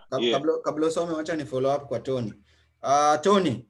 Yeah. I think pia ni it's very important to mention that Dallas imeshinda Camp Toyoyo 3 years in a row, back to back. Yeah, senior deadly. Yeah. Back to back. So mmekuwa mkifanya nini different than you were doing before yenye mmewamake mmeshinda 3 years back to back? Alafu Sundu ni nani? Okay. Jina zake officially gani? Okay. Jina zake officially gani? Sawa, tujibu kwanza hiyo. Jibu ya back to back. Champion. SUNDU. Okay. Sawa. Wacha nianzie Dallas. Yes. Boss, tulikuwa wachezaji wetu wale wako familia na Dallas area. Wachezaji wetu walikuwa hawawezi toka Arlington to Dallas. Hiyo ni karibu 16 miles. Wachezaji wanachezaga kila siku, wanaogopa kutoka Arlington kwenda Dallas kucheza. That was number 1. So tukaingia kwa story. Na Agrippa, I think Agrippa iko hapa atasema vile tulianza. Tulienda kwa watu wetu tukawasomea tukawaambia lazima mtoke nje mcheze ball. So hiyo time Oklahoma walikuwa juu. Oklahoma walikuwa wanashinda kila kitu. I think walishinda Maraka 7 ama Maraka 6 ama 7. Au ndio wanashine. Unajua wachezaji wazuri na kila kitu. So tukaenda kucheza friendly. Hapa tu kikwetu tu tukajiorganize hapo kwa kiwanja. Hawa watu wadonyo katoa $10 hapa hivi wakasema sawa wasi tuende Oklahoma friendly. Tukaenda tukawafunga number 1. Waliporudi vijana waliingia morale ile hawajaingia. Unajua wakaingia wakasema tunacheza hii ball. Tukaanza kuingia Toyoyo. Juu tuliingia Toyoyo very late. By the way, fellow anaweza sema hii story. Tuliingia Toyoyo kuchelewa. Na tuliingia na ma feelings, unajua? Tukifungwa tunasikia vibaya but ni sawa. But tulisukuma hawa Toyi because leadership, especially mtu kama Agrippa alikuwa na sukuma hawa Toyi anaambia cheza ball no problem but jipange pia wewe. Unajua? Jipange. Na pia sisi Agrippa katupatia ma challenge. Akatuambia buda hawa Toyi wako hapa mnakufanyia nini? Msakanyie job. Msakanyie kakitu. Unajua? Wacha akikuja hapa ajue anajua naenda tu ball but si ball peke yake na nafika ball but kuna kitu napata ndani ya hiyo ball. Hivyo ndio tulijenga Dallas, tukafika mahali tumefika, tukafunga Oklahoma mara kadhaa na tukafunga Kansas na kila mtu. So right now hata sisi sema kitu juu tuko juu. So hao watu wengine waseme tu but tuko sawa. But that's what's up. Iko sawa. Yeah. So acha niruki hapo hivi hizi ma comments na opinions na maswali kadhaa. Kuna jamaa mmoja wa power hapa hivi anaitwa Tunyao Mosh. Anasema Mosh ni wa Dallas, si wa Oklahoma. Mnatunyang'anya cup, mnatunyang'anya mpaka fans. Hell no. Yeah, so Tunya anadai ni aje tunafaa tusikize Kena. Na mi na agree na wewe Tunya. We need to listen to what you gotta say because you have you have immense knowledge on how to run this community, and we can share a lot of what you got. Najaribu ku scroll through. Mr. Alphonse. Manini, by the way, atukushikarada. Tunya almost Tunya anasema we need to listen to huyu jamaa wa Wichita and try to emulate hiyo strategy yenye Wichita wanayo. Juu unajua pia Wichita walikam late but they've done wonderful things. Then nimeruka hapo hivyo, nimeteremka hapo down, kuna jamaa anaitwa Alphonse K Ondiek. Structures poa za youth sports development from grassroots zikiwekwa poa, identifying talents, nurturing and mentorship, haitakuwa ngumu kupiga hii shughuli. Fellow, wacha to focus on that question really fast, that statement really fast. Structure poa in youth development back home, zikikuwa poa tutakuwa na team poa. Do you agree with that? Na agree. Oje anytime as your youth your basic foundation ya poa, maana there is nowhere utaenda without kuweka hiyo foundation strong. Na ndio kitu kama ile ukisikiza ile show tulikuwa last week, Captain Zash alisema ni point poa sana ile akiongea about Bernard Law alikuja Kenya aka strengthen ile youth foundation na ilisaidia Kenya mpaka ukuja uangalie pia nani captain of all captains Arsenal goal alikuja hapa pia aliongea about hizo my youth structure na ndio zilikuja zikasaidia mpaka timu kama Gor ile kule Mandela ni kwa sababu hizo my youth structure zilikuwa strong during those days. Na sasa hivi vile huyo nani Alphonse anasema youth structure zikiwa strong Kenya na kuwe na accountability, maana ndio kama sasa hivi kila mtu anaongea about accountability, but tukienda deep, what does accountability mean? Maana accountability ina compose of so many things ile sisi tunasahau. Accountability inaanzia na sisi wenyewe. Accountability inaanzia tu na hata vile unapick kikosi yako, maana kuna time nyingine hapa tumeona watu wengi wanakuja wanasema vile kikosi inatajwa, unapata kama hizo youth hizo watu wengine wanakuwa frustrated. Kama sasa hivi ukiangalia youth structure mali kama home na pia kuna academy zingine zile unapata watu wengi wanalipishwa kwenda kucheza. So unapata hiyo already hapo unajua inaanza kudivide out. Unapata mtu yule hawezi pia mtu yuko nje kwa sababu hizi lipa hizi enda kwa ile academy ama youth structure ile iko poa. Ukiona watu wengine wanadu vitu poa sana kama Otesha Msotieno ana try sana hoja yeye ni ile yani watu hiyo wanakama na wao kama watu wote wanakuja anawasaidia. So structure kama hizo watu kama kina Msotieno kama ile Obala Manyata wanafaa kusaidiwa. Na pia tuna kijana mmoja Saidi anaanza hiyo structure yake academy, Ronald Cole. Watu kama wanafaa tunawasaidia, na ndio hiyo question ya Alphonse, tusaidie hizo mazuri structure tuweze kudevelop good players. Actually, personally, I was so impressed with personalities like Ronald Okoth, very intelligent young man. Anacheza ball, ameenda shule, amekula kitabu kidogo, amerudi kwa community kucontribute. But still, we still need a lot of people doing this. Freddie, I'm going to jump back to you. Where are we going wrong? Is there a place we're going wrong? And where are we going right? And where is the middle ground? I think where we're going wrong is we haven't set a foundation whereby people will take over, like the young generation. Like, for instance, if anything happens to Fellow or Dimpo or any, we don't have somebody that will take over that's young. You know what I mean? And right now, I think I can speak directly based on the youth side because I can relate with the age also. There are so many things that we go through. Kuna vitu nye tuna go through sana sasa hivi venye tuko young hivi zenye maybe nyinyi you're not aware of. When you are 21 years old, najua majority wenyu mlikuwa mko Kenya. Na sasa hivi venye 21 years old mwenye ako hapa kuna different challenges zenye mtu mtaani ako nazo.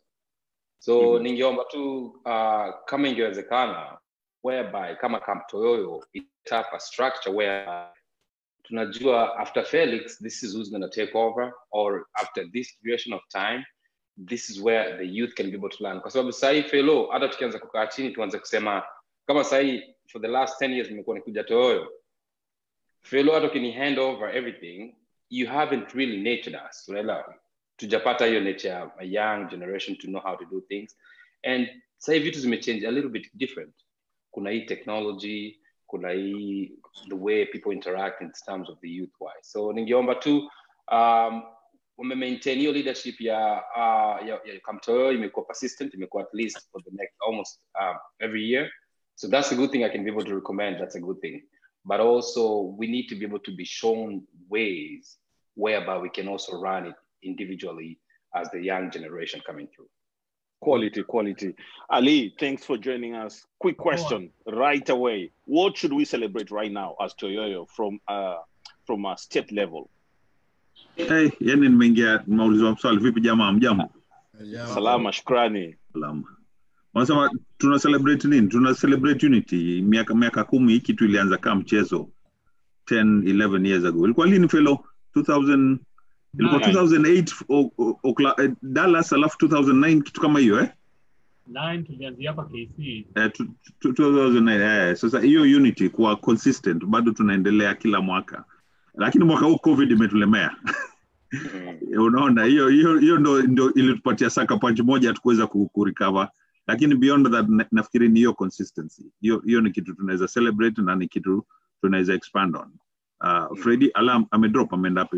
Freddy ametoa point moja poa sana. Continuity ndo kitu nafikiri tuna struggle nayo as wa Kenya. Always kuna mtu anamwachia mwingine Fellow atadu hiyo. Unaona? Ama Ken atadu hiyo which unaona hakuna sasa hata it's one thing hii generation yetu, although mi kidogo pia ni mkubwa wa Fellow, tulikuwa na hiyo nini, lakini hawa wengine wamekuja, times are different. By the time wana realize pengine in their 20s hawataki hiyo story, wanataka tu kuja kucheza ball. In their 30s wana realize kumbe there is something good here. Unaona, ambayo sisi we were forced to do it in our 20s. So how do we make that continue? Ndo sasa hiyo idea ilianza na Moiroshi, hiyo idea ya youth mentorship na nini, tuna pass on hizo vitu vipi to the next group. So Miheso, labda ni follow up kwa Coach Ali.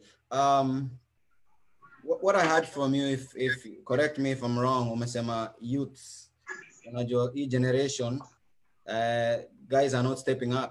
Watu watokei. So you want to mentor but people don't show up. They don't want to take up the roles.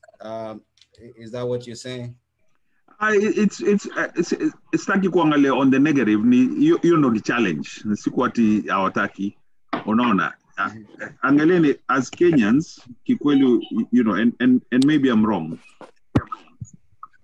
Buda zangu hawakuja. Sisi ndo tulikuwa kind of the first crew.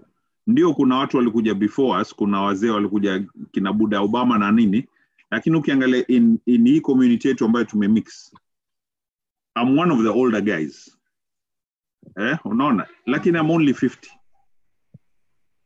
Unaona, sasa sisi nikikam hapa, nimeenda shule moja huko mashambani Oklahoma. Hakuna Mkenya mwingine, naangalia nani, najifundisha kwa nani. Sasa sisi tulikuwa forced kuingia hii story. Leadership ilikuwa forced on us, kulikuwa hakuna choice. Utacomplain nani asiku, unaona, hao wengine wamekuja easy na sisi tumejaribu kuwa protect wasi struggle vile sisi tuli struggle, tunawapatia kila kitu. Ushaona? So it's two way. Na squeeze watoi kuna sijui Snapchat, kuna nini, watoi kila mind yao iko vitu mob.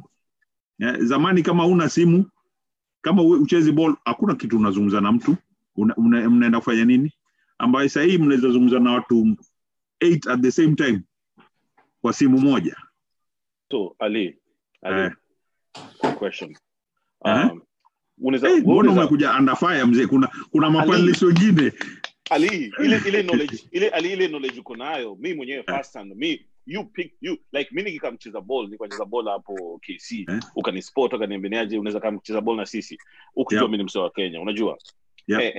And since then I felt like, that was ulikuwa unagwara walami huko kwa dom. Wacha hizo.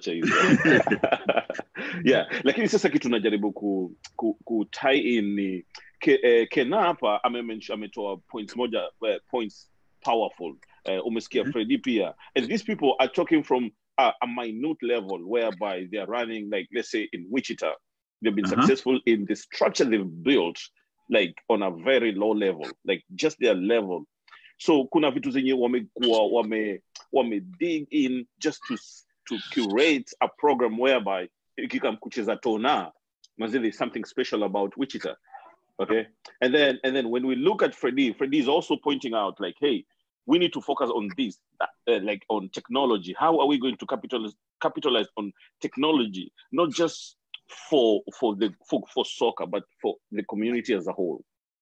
Check it. So where umekuwa around the game, you've been around community development for a while. What would you be like? What do you think about these points that these guys are bringing up? Oh, very valid points. Ukiangalia, I mean, job kena wamefanya huko Wichita, tulianza na ile game ya kuchoma nyama huko kwa nini iko park, mkatufunga sijui bao 7 first half. Wakumbuka hiyo game? Nikaambia leo usishike goli tena, toka ita kijana wako aje ashike game. Kila kitu uwezi angalia in one direction. Ball ndo lituleta tukakutana, lakini sasa maisha yana change, vitu zinabadilika, kile kitu inaendelea. Sasa kila mtu anaweza kucontribute kivyake. Kama uwezi cheza ball, unaweza contribute organization, unaweza contribute chapa, unaweza contribute vitu kama hizi. I mean, who would have think tumefika point ambayo tunafanya conference kwa TV, watu wanaangalia all over the world. Kila mtu unaona sasa, wacha vitu Kiana anafanya, hizi vitu teacher anafanya, ku spread message. Muhimu tufanye kila kitu, na kila mtu ana contribution yake. Anaweza fanya contribution either kucheza ball ama kupanga ama kuna watu sasa kina Udipo wana brand zao za nguo, Barezi ana brand ya ball. Ni kuendelezana, ushaona? Kila mtu afanye extra area yao. It's good thing. Me very happy with the way progress is, lakini sasa professionalism na kuendeleza na hiyo continuity ndo muhimu to expand. Okay. Felix, hello. From a non-profit perspective, I know you already mentioned that Toyoyo is not a non-profit. Actually, Toyoyo is a non-profit.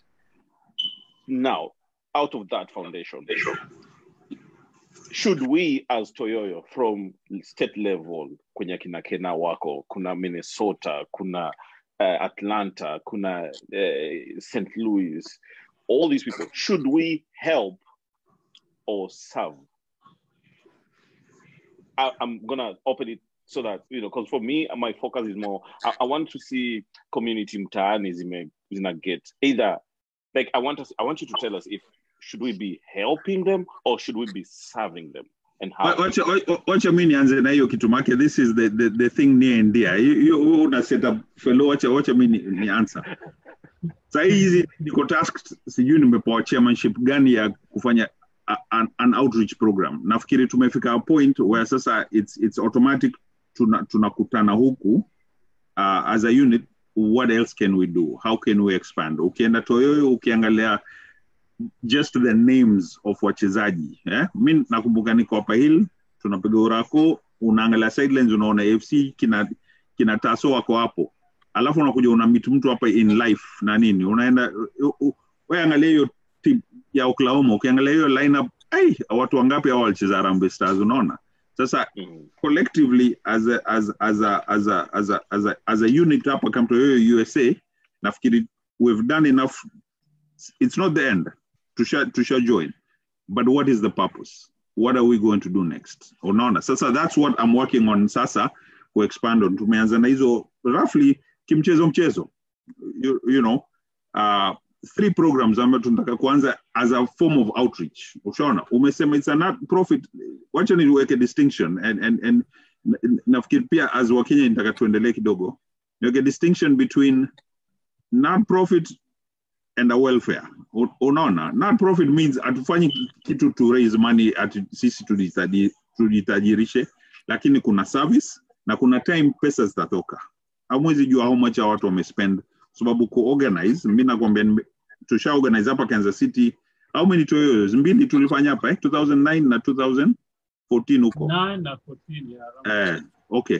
Anytime you do a thing like that, host watu hivyo, trust me, you spend more money than you probably make, especially to entertain watu. Unaona? Sasa what do we do collectively kuendelea?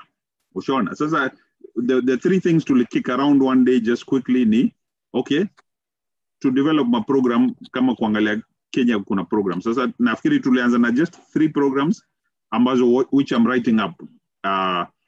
Kuna hiyo ku supply, you know, equipment teams za Kenya. Ushaona? How can we figure that out? Ku supply apparel, uniforms na nini. And then probably the most important ambayo in line with ile Freddy amesema ni mentorship. How do we mentor? How do we, kwa sababu hiyo ni free. Ni mimi na wewe kuzungumza na kukueleza mzee, hizi ni experience zangu, hizi ndo mimi nafanya, ukija Amerika ufanye hivi, ukiwa unataka kucheza ball ufanye hivi, upige urako, uache kulewa, usivute sigara na nini. Ushaona vitu kama hizo. Sasa those are just the 3 beginning, lakini it shouldn't be the end. It's just how do we formulate ourselves sasa tuwe na a structured, an organized structure ambayo kama unataka kulipa pesa unajua okay, nimetoa pesa to this to this organization ambayo wako transparent, wana raise enough money, unaona effect yao. So that's, I think that to me is the next level, which primarily is service. It's service organization. Where you are blessed, pass on to the next one. Ken. Yeah, go ahead, Ken. Yeah, wacha niongee, nataka kuecho vile Freddy alikuwa ameongea. You know structure, watu wanaangalia structure in a very different way. Kwa sababu ukiona hata vile Freddy anasema structure si ati tunajaribu kupinpoint akina nani fellow ama people vile wamerani. Ni congress vile mmeendelea, but kuna hiyo bado kitu imemiss. Commitment. For example, I'll give you a very good example. For example, kama vile tunaga mama fulani amefariki. Commitment inatakana iwe pale, ati tuko na watu, tukisema tunachanga, tunakishaka ngiri 3. Hiyo ngiri 3 inapatikana. Iwe na yani watu committed. Na hiyo ndio ita make hii structure iwe very strong down the line. Ndio kama ni saizi tukisema ati sasa tunataka kusaidia kitu fulani Kenya. Tukiamua wase mazi tunataka kusaidia hii team, ni tunatakana tumekuwa na 1,000. Hiyo 1,000 inachangwa pap, unanielewa? Kwa sababu iko na watu committed, because right now ni try and error. Tunataka tujaribu kuchanga hii pesa sijui nini, we are just doing try and error, we are not that really strong. So we need to have that nini, hata Olivia anasema kuwe na hiyo kitu inaitwa kutafuta watu very committed, and that's how can make Toyoyo strong as we go. Commitment, watu kuwa na commitment. Hello. Wacha malizie. Labda tupeleke kwa okay, go ahead. Go ahead, Freddy. Okay.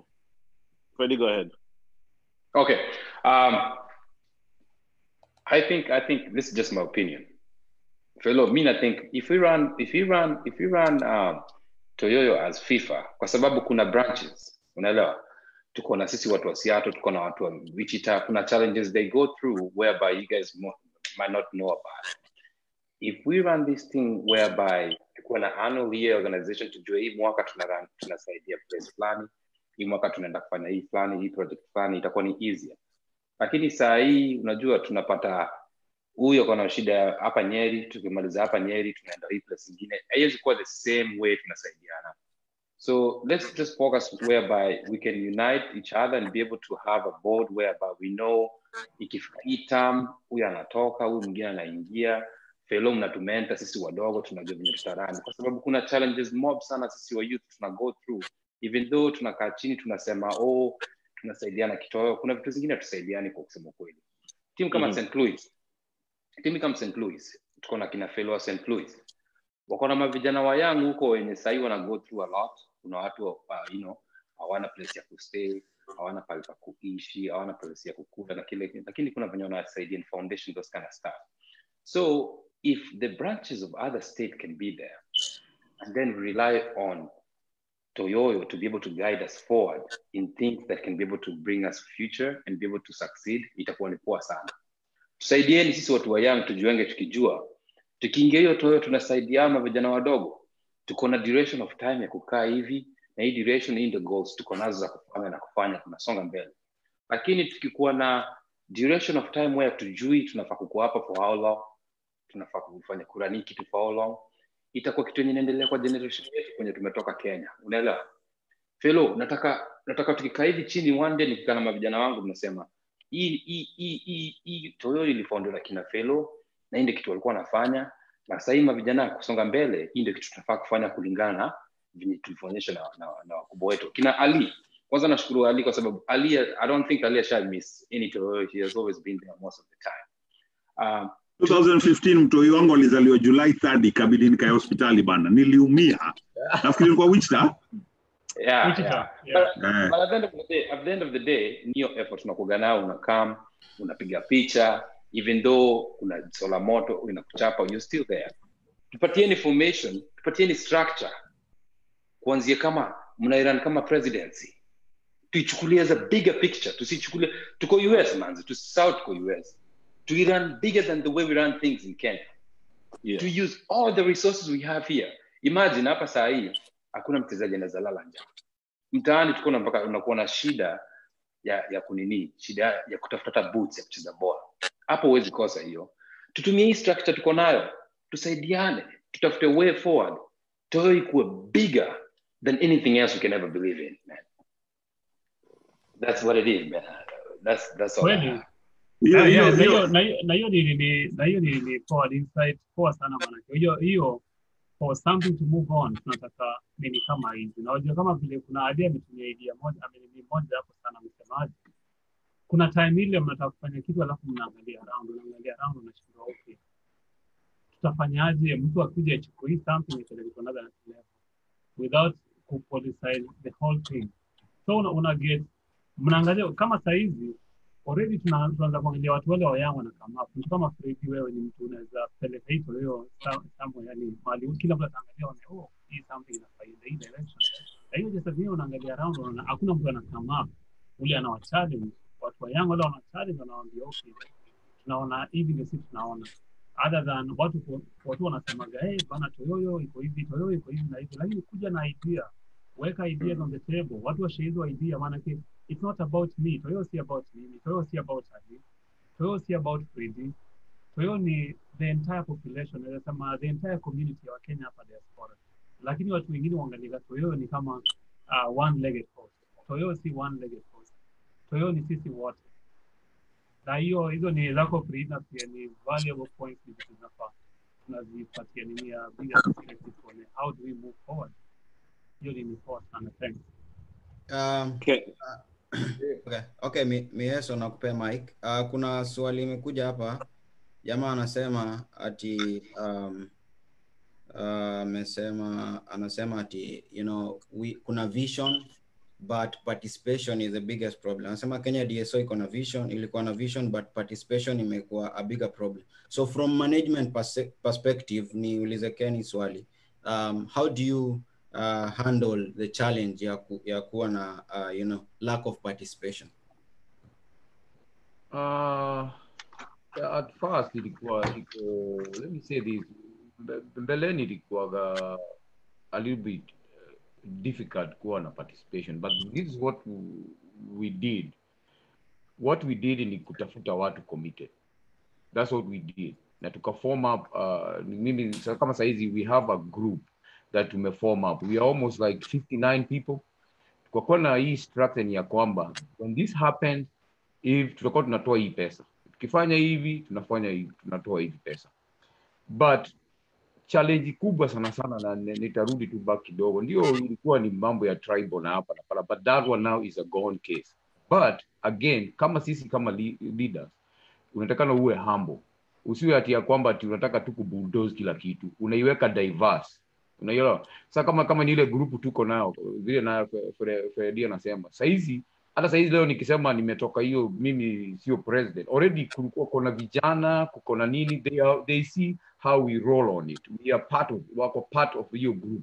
Unanielewa? So hata leo tukifanya ni vote, fulani hata akichukua, although tunaweka time frame, although si ati tuseme ati leo ati fellow leo ni chairman amekuwa hii miaka yote, after tutoe mtu mwenye hata hajajua Toyoyo 1 year. Unajua haiwezi kuwa hivyo. We have to have somebody that have been knowing what Toyoyo have been doing. So what is happening, vile Fredia anasema kuincorporate, lakini pia najua watu kama kina fellow pia, unajua hii ni Toyoyo. Hamwezi tena pia kuleta tu watu wakuja kuharibu, because for instance leo hii, hata leo fellow akisema anatoka kwa hiyo chairmanship, atiweke mtu mwingine, sikudanganyi, hii kitu itaenda ikuwe sasa ni Toyoyo ingine tofauti.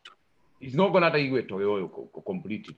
But the thing is this, kuincorporate vile Fredia anasema, we need to start being a diverse, kucooperate watu kadhaa. Mko waine. Sasa tunataka by next year kuwa na watu 6-7. Kuna mtu young hapa pale anaweza coordinate. Unaelewa? Mna mold watu as time goes on. Hata mko sideline, but hata kama ni Freddy for example ndio atakuwa chairman, bado uko part of the membership. So most of the time mimi ninasema ni kujaribu ku bring people together, kwanza being part of it, na muwe committed. Ati nyinyi mko na hapa ni ya kumaanisha kwamba tukiamua ni kuchanga. Kama mimi video naangalia na hii ndio challenge sana akina fellow na Angelipa, nataka kusema hivi. Inafika pahali kama ni sasa watu wanachangia, unakuta mtu fulani anachangia kiasi fulani. Ni kumaanisha ikikuja mtu mwingine unakuta amechangia 1,000 ama mwingine amechangia 4,000. We need to have ile kitu inaitwa commitment. Wachezaji wote wenye wako kwa hiyo group tunakuwa na standard ya kwamba kama ni kitu fulani imefanyika, chairman amesema hivi ndio inaendelea, sisi wote tunatoa 100. Inakuwa yote ni standard. That's what we need to come into a point that we need to come, tunafanya kitu as a group. Kena. Just to support your point here is we need to be engaged and we have to be interactive. Hatuwezi tukakaa tu chini ati tunangoja niaje Toyoyo ni mwezi wa ngapi, mwezi wa 7 ndio tunaanza ku plan on this. But again, I'm also going to support the organization. Toyoyo has always had a structure whereby, hey, these are people who've been able to see the journey. So at least if we include other people who have the same mentality, though they're coming from different walks of life, walks of industry, inakuwa supportive. We would want to see some ladies. Kuna ladies out here who are in leadership. We have we have a lady who works in the embassy here. There's so many people who can come in to create that diversity. And I really applaud that point. I'm gonna jump back to Ali. Ali, are you there? So mimi huyu. Ali, kuna swali moja mimi it could be more personal interest for me, but you'll be the right person to give us your insight on this. Community policing. Okay? Kuna maboys, kuna watu watu wa young wanakam to the US, and then eventually along the way they kind of struggle in one way or the other. And mostly unaweza pata msee pengine chuo imekuwa heavy on them, they drop out of school. Maybe they become just a social problem. They become a social problem. I had a chat with somebody and they said something to do with community policing, whereby if we have a situation whereby somebody is going astray, we can see somebody just going astray. Tunamuona umse mazijo anakata maji mbaya, tunachiki umse anafanya hivi na hivi na hivi. So what is the best way to approach these guys instead of just sitting there waiting for them to mess up their lives and then we start talking in the background, laughing at them, or maybe like, oh, that's what they deserved? What is the best way to approach situation, guys? Yeah, hiyo ni challenge na it's sasa ukikumbuka mimi hapa when I first moved to Kansas City in 1996, immediately after tukaanza ka organization moja hapo ilikuwa inaitwa Organizations of Kenyans in Kansas City. Tulikuwa mainly kila mtu tunakutana tunafanya vitu, and then makanisa zikakuja, they took care of some of that welfare aspect and that social aspect na nini and since then sasa hiyo organization yetu ya Kenya hapa just within Kansas City ikavunjika. Sasa kuna kanisa zika take a lot of the services that OKKC was offering. Ushaona, lakini while I appreciate what the churches have done, na kuna kanisa, at least I can name 3 pastors zinafanya na wanaoendelea, they do that, lakini as a collective unit hii kuavoid sasa ile ukabila. Sasa Wakamba wanaenda kanisa hii, Wasapero wanaenda kanisa hii, unaona hiyo sasa imevunja. Collectively I think tuko na one thing ambayo ni important to everybody, ball, unaona, ambayo sasa kila mtu amekuja hapa amekuja kwa sababu anapenda ball, unaona. Sasa how do we make sure that tuna constantly communicate that tuko na different avenues of supporting each others. The only thing naweza sema ni be careful, especially, you know, can I explain you, huyu tunamfundia fundraise huyu, lakini kwa kuwa huyu ni more popular than huyu ana ni mtu sijui nitatoa mbao, ni mtu najua nitatoa 100, unaona. Hiyo pia tukilemea everybody always that we come to you when we need money, hiyo pia inaumiza. Kila mtu hawezi afford, tuseme watu 69 atakuwa kila mtu, if tuko na watu 69 kila mtu atakuwa na msiba sometime in the year. Nikitoa 100 bob, hiyo ni 6900. Watu wangapi hapo mko na 7000 disposable income ya kutoa every year? Unaona, how do we build structures, how do we develop? Tunafundisha mtu mzee, wewe ukitoa 10 bob kila mwezi unaweza jifanyia life insurance yako, unaona, unajilipia wewe kivyako, you don't have to come for us kama unataka kwenda kuzikwa ama nini na nini. Sasa ni some educational things ambazo tunaweza fanya as a unit ambazo watu wanafuata, na hizo ndo expansion sasa ya ball, away from just ball, ambazo watu wanaweza leta, na hizi si ideas tu zinatoka from the leadership, ni ideas watu wanaweza. Teacher amekuja na hii idea ya hii studios na nini, nani alimwambia? Hakubonga na mimi, sikumwambia, sijui alitoa wapi, lakini ni idea na imeshika, unaendelea. Mwingine anakuja na idea yake, unaleta, tunashika, you just do it. Just somebody just has to do it. Si lazima uambiwe ufanye. Hiyo ndo sasa muhimu as a unit. At least you have somewhere unaweza enda ukazungumza na wazee na nini. Mara ngapi jamaa hapo washakuja wakapotea wakasema wacha tuende tukazungumze na Ali, ni mzee wetu ashaka hapa. Nampatia idea, tunaelezana. Hiyo ndo muhimu, ni kupatia the fabric ambayo unaweza sema nikienda E-town wacha niulize huku, nikienda E-town wacha niulize huyu jamaa, nikienda E-town wacha niulize huyu jamaa. Hiyo ndo the most important thing, to wapatie people the avenue to talk. Ndio maana hiyo mentoring tunaweza anza nayo huko, tunafika huko. Hiyo America ni ngumu. America it's a tough thing. America ni mahali unaweza fanya job ukaona uko na gari na nini lakini wewe kazi yako ni kuosha vyombo. Alafu sasa wewe at 21 unafikiri hii ni rahisi. Wacha sasa uzae watoto na nini sasa uanze kungangana hiyo job ya 10 bob an hour inakulemea, uwezi maliza kila kitu. Juu sasa uli make mistakes at your peak ambayo ulikuwa unaweza kusurvive, una struggle baadaye. So I think ultimately ni kupatiana the avenue. What is the avenue ambayo watu wanaweza kuja tukazungumza tukaelezana, na nini, na kuna watu watakuja, hii ni freedom wamepata. Unajua wazi buda hizi fungwa mlango juu, by the time atoke Kenya ukuje, wacha leo nikate maji zangu zote. Fellow, what's the short-term plan? Short-term plan kwa sasa hivi nafikiria short-term plan ni kusema one thing ni lazima sisi wote tuna embrace anything ile ina come in, tuna embrace wote as a group. Maana nimesikiza watu wote wakiongea, hadi vile anaongea, Freddy vile anaongea, alafu Ken pia vile anaongea, na pia Tony Ondeng pia vile anaongea. Wote ni kuangalia something will happen, tusikuwe tuna cherry pick. Let's not cherry pick.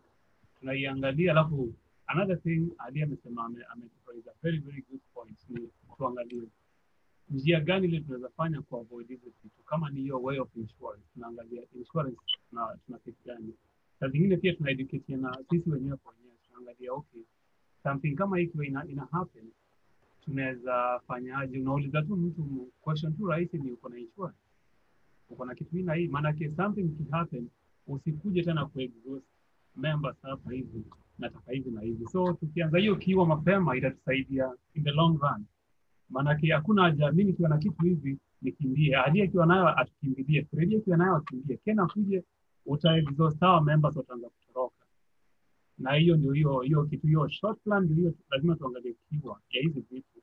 Kiwa namba moja, hizo vitu kama hizo insurance, hizo ni hard questions to ask, but zitatusaidia huko mbele. So labda niulize Tony kabla hujaenda kwake. Tony, history ya mentorship, Dallas iko na watu wengi, mumehandle aje? Unajua nini? Actually now that niko nasikiza Ali, na Ali buda, nywele zimekuwa nyeupe nyingi. Hey.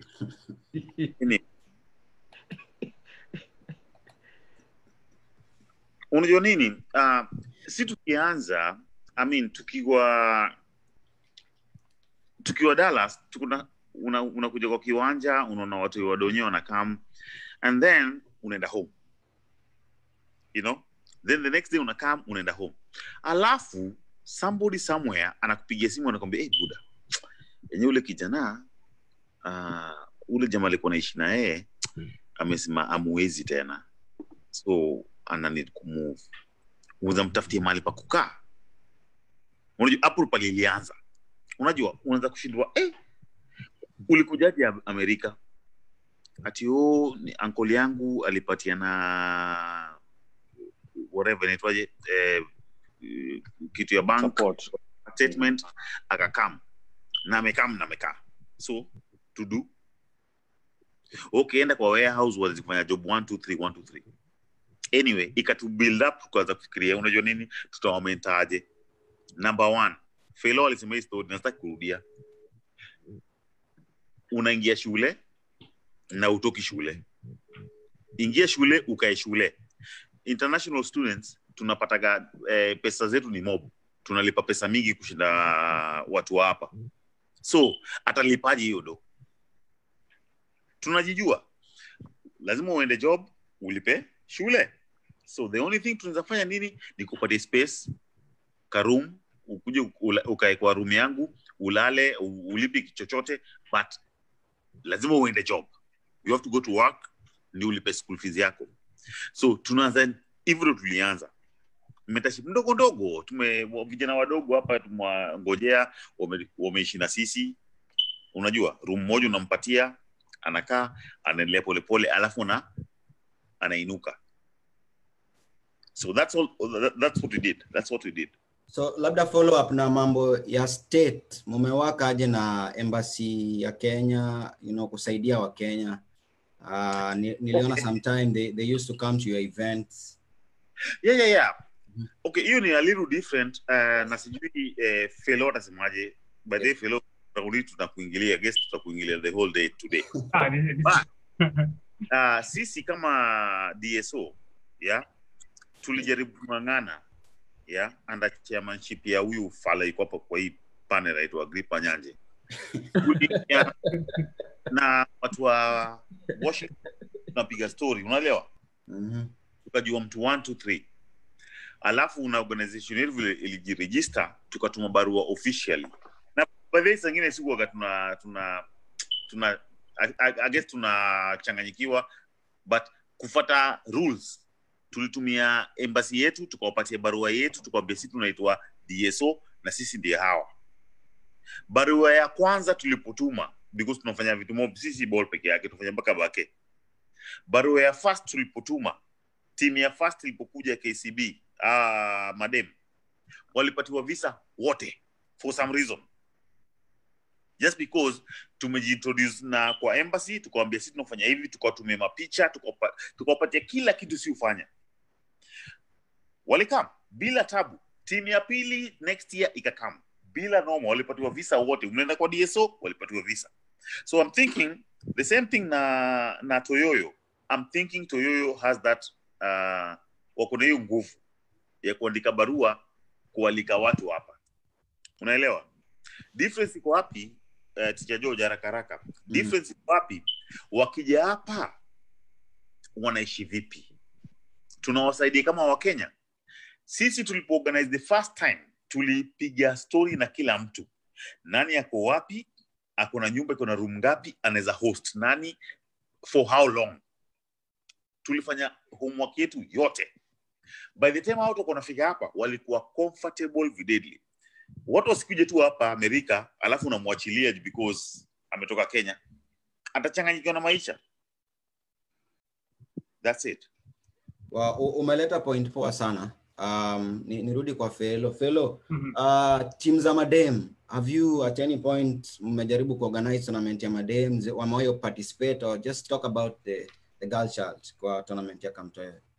Unajua nini, ikifika upande wa madem tumekuwa na challenges whereby tumejaribu kuona vile ya madem tunaweza organize, maana tunajua inafaa first ianze nao madem wenyewe waanze kutafutana, kwa sababu wao wanajuana wenyewe kwa wenyewe. Ni kama sisi machadi tulianza kutafutana na madem. Nishajaribu kuwa reach hapa hivi, nikawaambia ni aje mnaweza jiorganize, tafuteni madem fungue group hili ya WhatsApp, alafu tuone vile tunaweza accommodate kwa future Toyoyo tournament. Kuna time Minnesota kulikuwa na timu ya madem ilicheza, lakini after hapo hivyo wakakuja wakajisafia. But saizi kama this year tulikuwa tuna plan kuena game ya madem na tulikuwa tushaanza kuorganize, na kuna dem moja ule nafikiria ndio anaweza kwa maybe ni leader wao wa group ya madem hapa hivi, Sharon tumekuwa in touch na yeye, tumekuwa tunaongea maybe now and then, sio sana but every now and then, na tuligusia story kama hiyo, nikimwambia ni aje unaweza mobilize madem mkuje mcheze hata showcase, alafu first mtatuambia needs zenyu zinaweza kuwa ni nini, manake na understand madem wengi sana wako college, na hiyo ndio ile hiyo place hiyo tunataka kuona watu wako college tunaweza kuwa tunakamini aje kama Toyoyo, ama zile market zina travel nazo nao kutoka huko mademu wako wanaweza kuwa nakuja nao. So hapo ndio mali tu kwa mademu ni a little bit challenging, but na hope Sharon ni najua Sharon ni hard work, najua Sharon ata mobilize hiyo kwa mademu. Wow, Sharon, thank you so much kwa hiyo job unafanya. Bwana Mieso, labda tuangalie kama kuna maybe questions or highlights on the net. Before nikupe mic, Ali, umeongea juu ya 3 programs, balls, uniform, kitting them, alafu kusema mentorship. So I'm interested in the third bit yenye ni mentorship. If you can break down uniambie mentorship, what is it about? This is a baby, you're still working on it, but if you can highlight it. Yes. Yeah, what I'm working on is the formality of it. Umesikia kila mtu amesema hapa tumefanya vitu, lakini ile formality hatujafanya fully. Hakuna document tunasema this is how you do it, this is nini ndio expectation, so that kama Freddy anataka kulead your mentorship program next year, anajua okay, hii ndio guidelines za kufuata na nini. So that's really what I'm working on right now, ni kuandika a small document so that tuna organize. Vile Tony amesema muhimu ni organization, at least uoneshe kuna a level of professionalism. Unaona, when OKKC was happy hapa, ilikuwa simple, tuna host ka game Madaraka Day kanachomwa, ambassador wa Kenya ndo huyo, tuna nini Raila ndo huyo, nini Ruto ndo huyo. I mean, so if you have an organization, if kene mulikuwa naja Wichita ku renew passport, unaona, those are the extra things ama kabla COVID wanikatishia. By the way, passport yangu imededi. Kwa hivyo sijui mtafanya plan vipi nije ni renew passport yangu. Nilikuwa nimedepend kuja uchi ta ku renew passport hapo kabla mfunge border. Anyway, bado tutafanya. So mentorship is more than just ball. What else can you do? How can you expand? How can you enforce certain things in life? Tunafundisha more than ball. Ball ndo ilitufanya tuje pamoja, lakini sasa from that point mimi nitakuexplainia hii ndo experience yangu, hivi ndo utafanya, hivi ndo unajipanga. Ukija Amerika mzee unaweza do job, lakini usitoke chuo, maliza chuo. Hiyo the difference between mshahara bila degree na mshahara degree ni this much. Unajipanga, make sure ndio inakaa una struggle, lakini ni a small struggle for now. It's just 4 years. Struggle your 4 years, utaishi poa after that.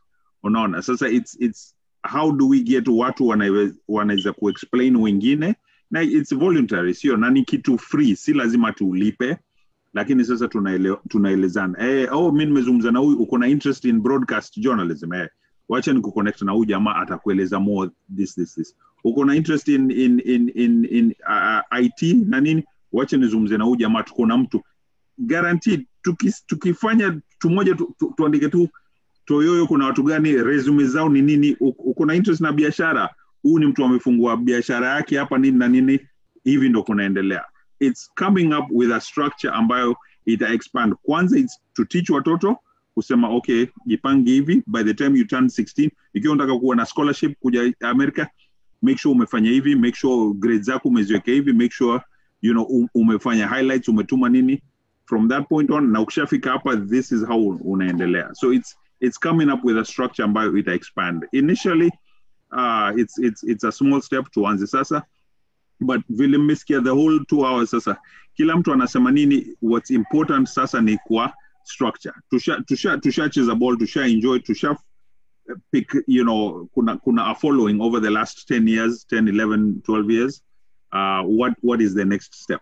Maybe we should have started this earlier, maybe, but it's hiyo kuweka professionalism so that kuna an organization ambayo it's solid, iko na continuity, na tunaendeleza mbele. Fellow, nikimalizia hii question, I'm gonna open it up so that you answer it the way you feel more comfortable for you. Mimi mse wa Jinamori, timu yangu wa mtaani ni Inter Jinamori. Nimecheza ball Western, chuo moja inajiita Mahoho. So sisi ka watu tuko wote tuko hapa US, and then bring it back into the organization as Toyoyo. What are we doing to help those schools, those small clubs, make an extra step, just a step to be better than yesterday? Kabla Fellow ajibu, naweza sema kitu? Yeah. Fellow pole, nisikukate haraka. Ata endelea. No. For some reason tumeweka vitu mob kwa mguu ya Fellow. Vile naona like tunambandikia vitu mob. Najua Fellow yeye ndio mdosi wa Toyoyo and all that, naelewa hizo vitu zote, but tumeweka vitu mob sana kwa mguu yake. Nilikuwa nimesema hapo awali, sisi kama Dallas tulikuwa tunafanya tournament ndogo hapa, like Fort Worth, Dallas na Arlington, like team ndogo, unajua tunangangana hapa, ndio tukifika juu, tukikuja Toyoyo tunakuja kushinda Toyoyo. Watu wengine wote, watu wa Seattle, watu wa Budo, umesema hiyo shule yenu inaitwaje? Mahoho. Mahoho, yeah. Ambia watu wa Mahoho. Yeah? Hapo tu ndani, kabla ulete Fellow kwa history, Mahoho tuma somo moja. Ukituma somo moja ndo ngapi? Ni 8,000, 10,000. 10,000. Yeah, watumie tu hapo hivyo, waorganize hapo kidonye. Alafu unawapandisha juu, tunaanza kuleta story ya wapi? Ya Toyoyo. Unaelewa? Nasema tu mimi nasema watu wa Seattle, kina Ali, watu si wafunga kila siku anyway, but watu wa Kansas, unamwambia fanyeni hivi, tengenezeni tournament moja ndogo mbili ya mtaa mmoja mtu wa mbili, alafu mkuje mtoke na kitu kubwa, ndio tukuje tuletee fellow tabu zetu zote. Maoni yangu, endelea fellow endelea. Okay, actually nashukuru sana hapo bana Tony ondengo kufikio, maana unajua hiyo pia ni one way ile tunaweza kwa tunafanya, maana unajua watu wengi husema charity begins at home. Wewe ukiwa maybe unatuletea about vile tunaweza kwa tuna support community yako na wewe mwenyewe uko involved kwa hiyo community, then how do we come in? Hoja lazima kwanza wewe mwenyewe ufanye research ya community yako, lazima ujue needs za community yako ni nini, na lazima ujue watu wa hii community ni wakina nani, na ujue ujue ma gatekeepers kwa hiyo community nani, na kuingia hapo ndio mali ondenga anasema lazima ujue ma gatekeepers, maana yao ndio wana keep you community at bay. Ukishajua wao wanauliza okay needs zenu ni nini, okay maybe ni zao hata si uniform, ndio unaweza kuona wapelekea uniform, ama jamaa na need more than uniform, ama maybe ni zama jamani vitu very very basic hata si uniform. Wanataka tu mtu akuje aongee nao, wanataka tu hiyo talk, hiyo vile alisema even just a talk, hiyo mentorship. Na ndio hii pia inakuja still bado back to watu wale wanakuja hapa college, ama watu wa yangu wanakuja hapa college. Maanake wengine tukitaka kuongea nao wanaona ni watu wazae au watu wazee watatuambia nini, life yetu bana ni different na yao. Hao walikuja hapa hivi kama Moi ni president, sisi tumekuja hapa hivi kama maybe Kibaki ni president, vitu zina change na times. So hapo ni mahali pengine pale nasema lazima uidentify needs za hiyo community nini, lazima uidentify hii team actually na need, maybe na need coach, I need maybe yule jamaa wako naye hapo kama coach, maybe ni coach wana need, na huyo coach maybe ana need mtu tu aongee na ile tu, akisikia mtu maybe kama Ali asiyekea na asiyefredia na mwambie jamaa hiyo team naona mnafanya hivi na hivi na hivi, mshajaribu kudu hivi, aseme hatujawahi, unamwambia jaribu hiyo alafu tunaita kwaje, then unaleta hiyo story kwa Toyoyo. Maana tukisema hivyo kila mtu kwa Toyoyo anatoka somewhere, na hapo somewhere kuna something going on. Tukileta hizo zote hizo kwa Toyoyo itakuwa ni kwa Toyoyo, then tutakuwa tuna lose focus yetu, focus itakuwa imepotea. Wacha mimi niongeze, unajua Kenya tukimalizia wacha niweke point kwa sababu hizi program tatu please. Liverpool kwanza wameshinda leo, wacha nimalize nimefurahi. Kuna Kenya, one of the best things about Kenya ni Harambee, tuna raise chapa, simple. One of the worst things about Kenya ni Harambee, tuna depend sasa watu wengine wa raise chapa always.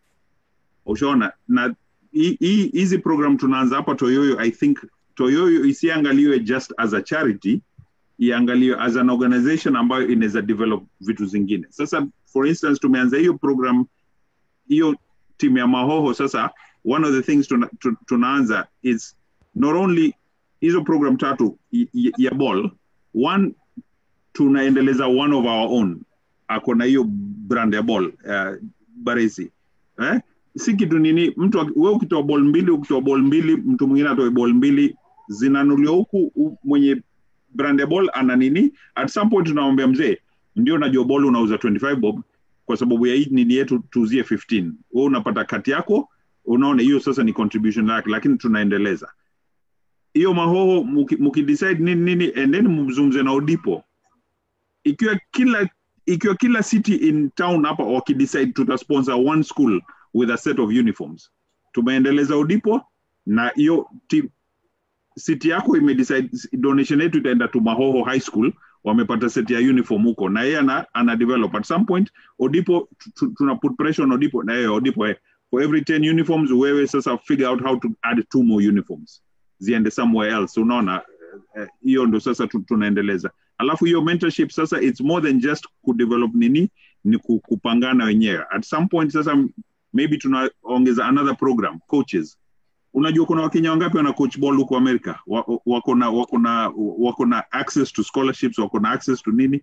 Unaona, tunaendeleza something of that nature. Sasa this is just to formalize the program.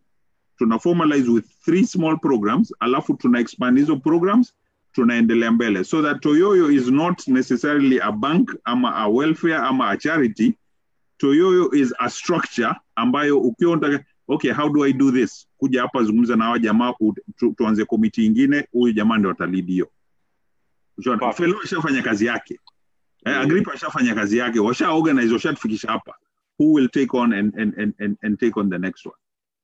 Kena tupatie nimesikia.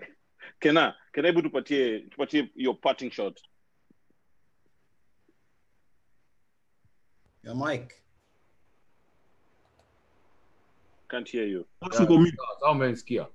Yeah. Nasema thought yangu mimi enyewe Toyoyo pali imetoka ni mbali. Na hii experience tumekuwa nayo, as year goes by, kila city ama kila wana host, wana step up the The only thing is sasa kitu imebaki tu ni vile nilikuwa nimesema. Tukiwa sisi kama players, tuwe na hiyo commitment. Hii ndio itagerminate, ita support watu kina fellow. That's what we need, people to wawe na commitment. Tutafuta watu wanaweza kuwa committed. Na kudanganyi, tutakuwa tunafanya vision. For example, kama sasa vile kama ni Ali vile anasema. Kama kuna vision tuseme 2021 ama by end 2021 tunaleta watoto 5 for example kutoka Kenya.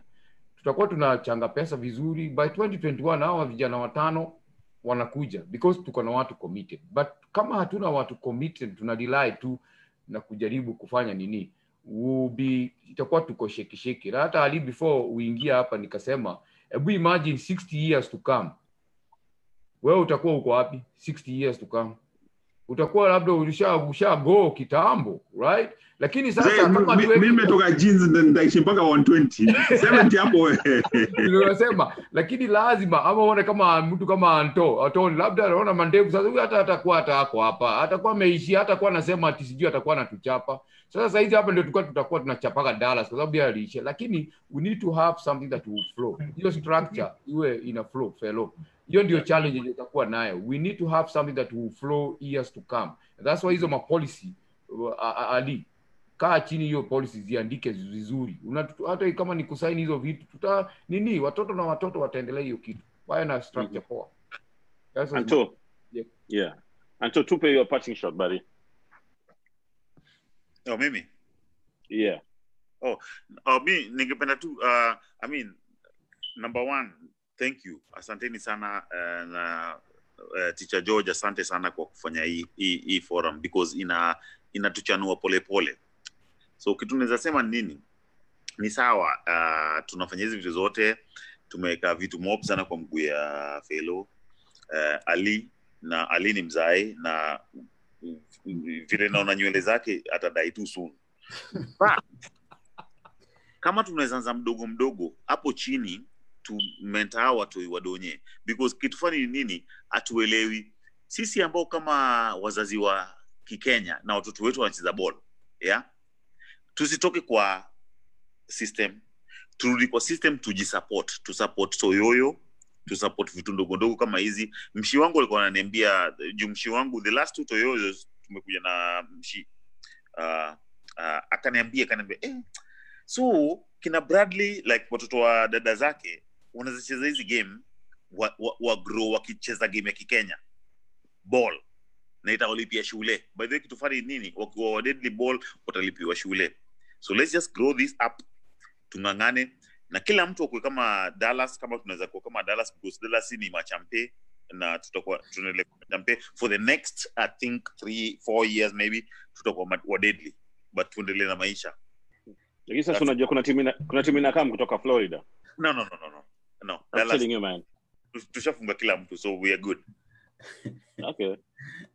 Hello. Mimi nasema bana na wathank wote kwa vile mmekuja kwa show na pia sasa bana shukrani, maana unajua kila kitu no matter what, no matter nini ile ina happen at the end of the day tuna come back to our ile kampuni yetu ile ya Toyoyo, tunakuja back hapo tunaanza kuona okay tuenda wrong wapi. Na nafikiria kama sasa hivi tutaanza kuona live vitu zile hizi miaka zilizopita zile vitu tumedu, na pia hapo kumekuwa na good conversation of which kuna points zile tumefix na zile as a group ama as an organization tumefika kwa strong, na hata watu wengine watakam baadaye wakuja wapate hiyo structure iko hapo na ni structure ina support for so many years to come. Itakuwa tu ni mahali maybe mtu atakama ona okay kumbe ni kwa hivi na hivi juu mtu mwingine pia sidhania atakuja hapo hivyo kuna do so mtu asione ati maybe this another way mtu anaweza kuja maybe ajiendeleze. No, it's not that way. Ni ile tu una do the common good vile unaweza, then move on. Otherwise, thank you. And I'm just gonna touch up on just a summary of everything. First of all, we appreciate Kena out of Wichita, Anto, Pandita Dallas, Ali, Maze Joe, Inspiration, Maze, Safi Sana, Fellow Maze, big up. You've been doing great things. I've seen you since my second year in college back in Kansas. You've done wonderful things, Maze Joe. I'm so happy for what you're doing and your short-term plans, long-term plans.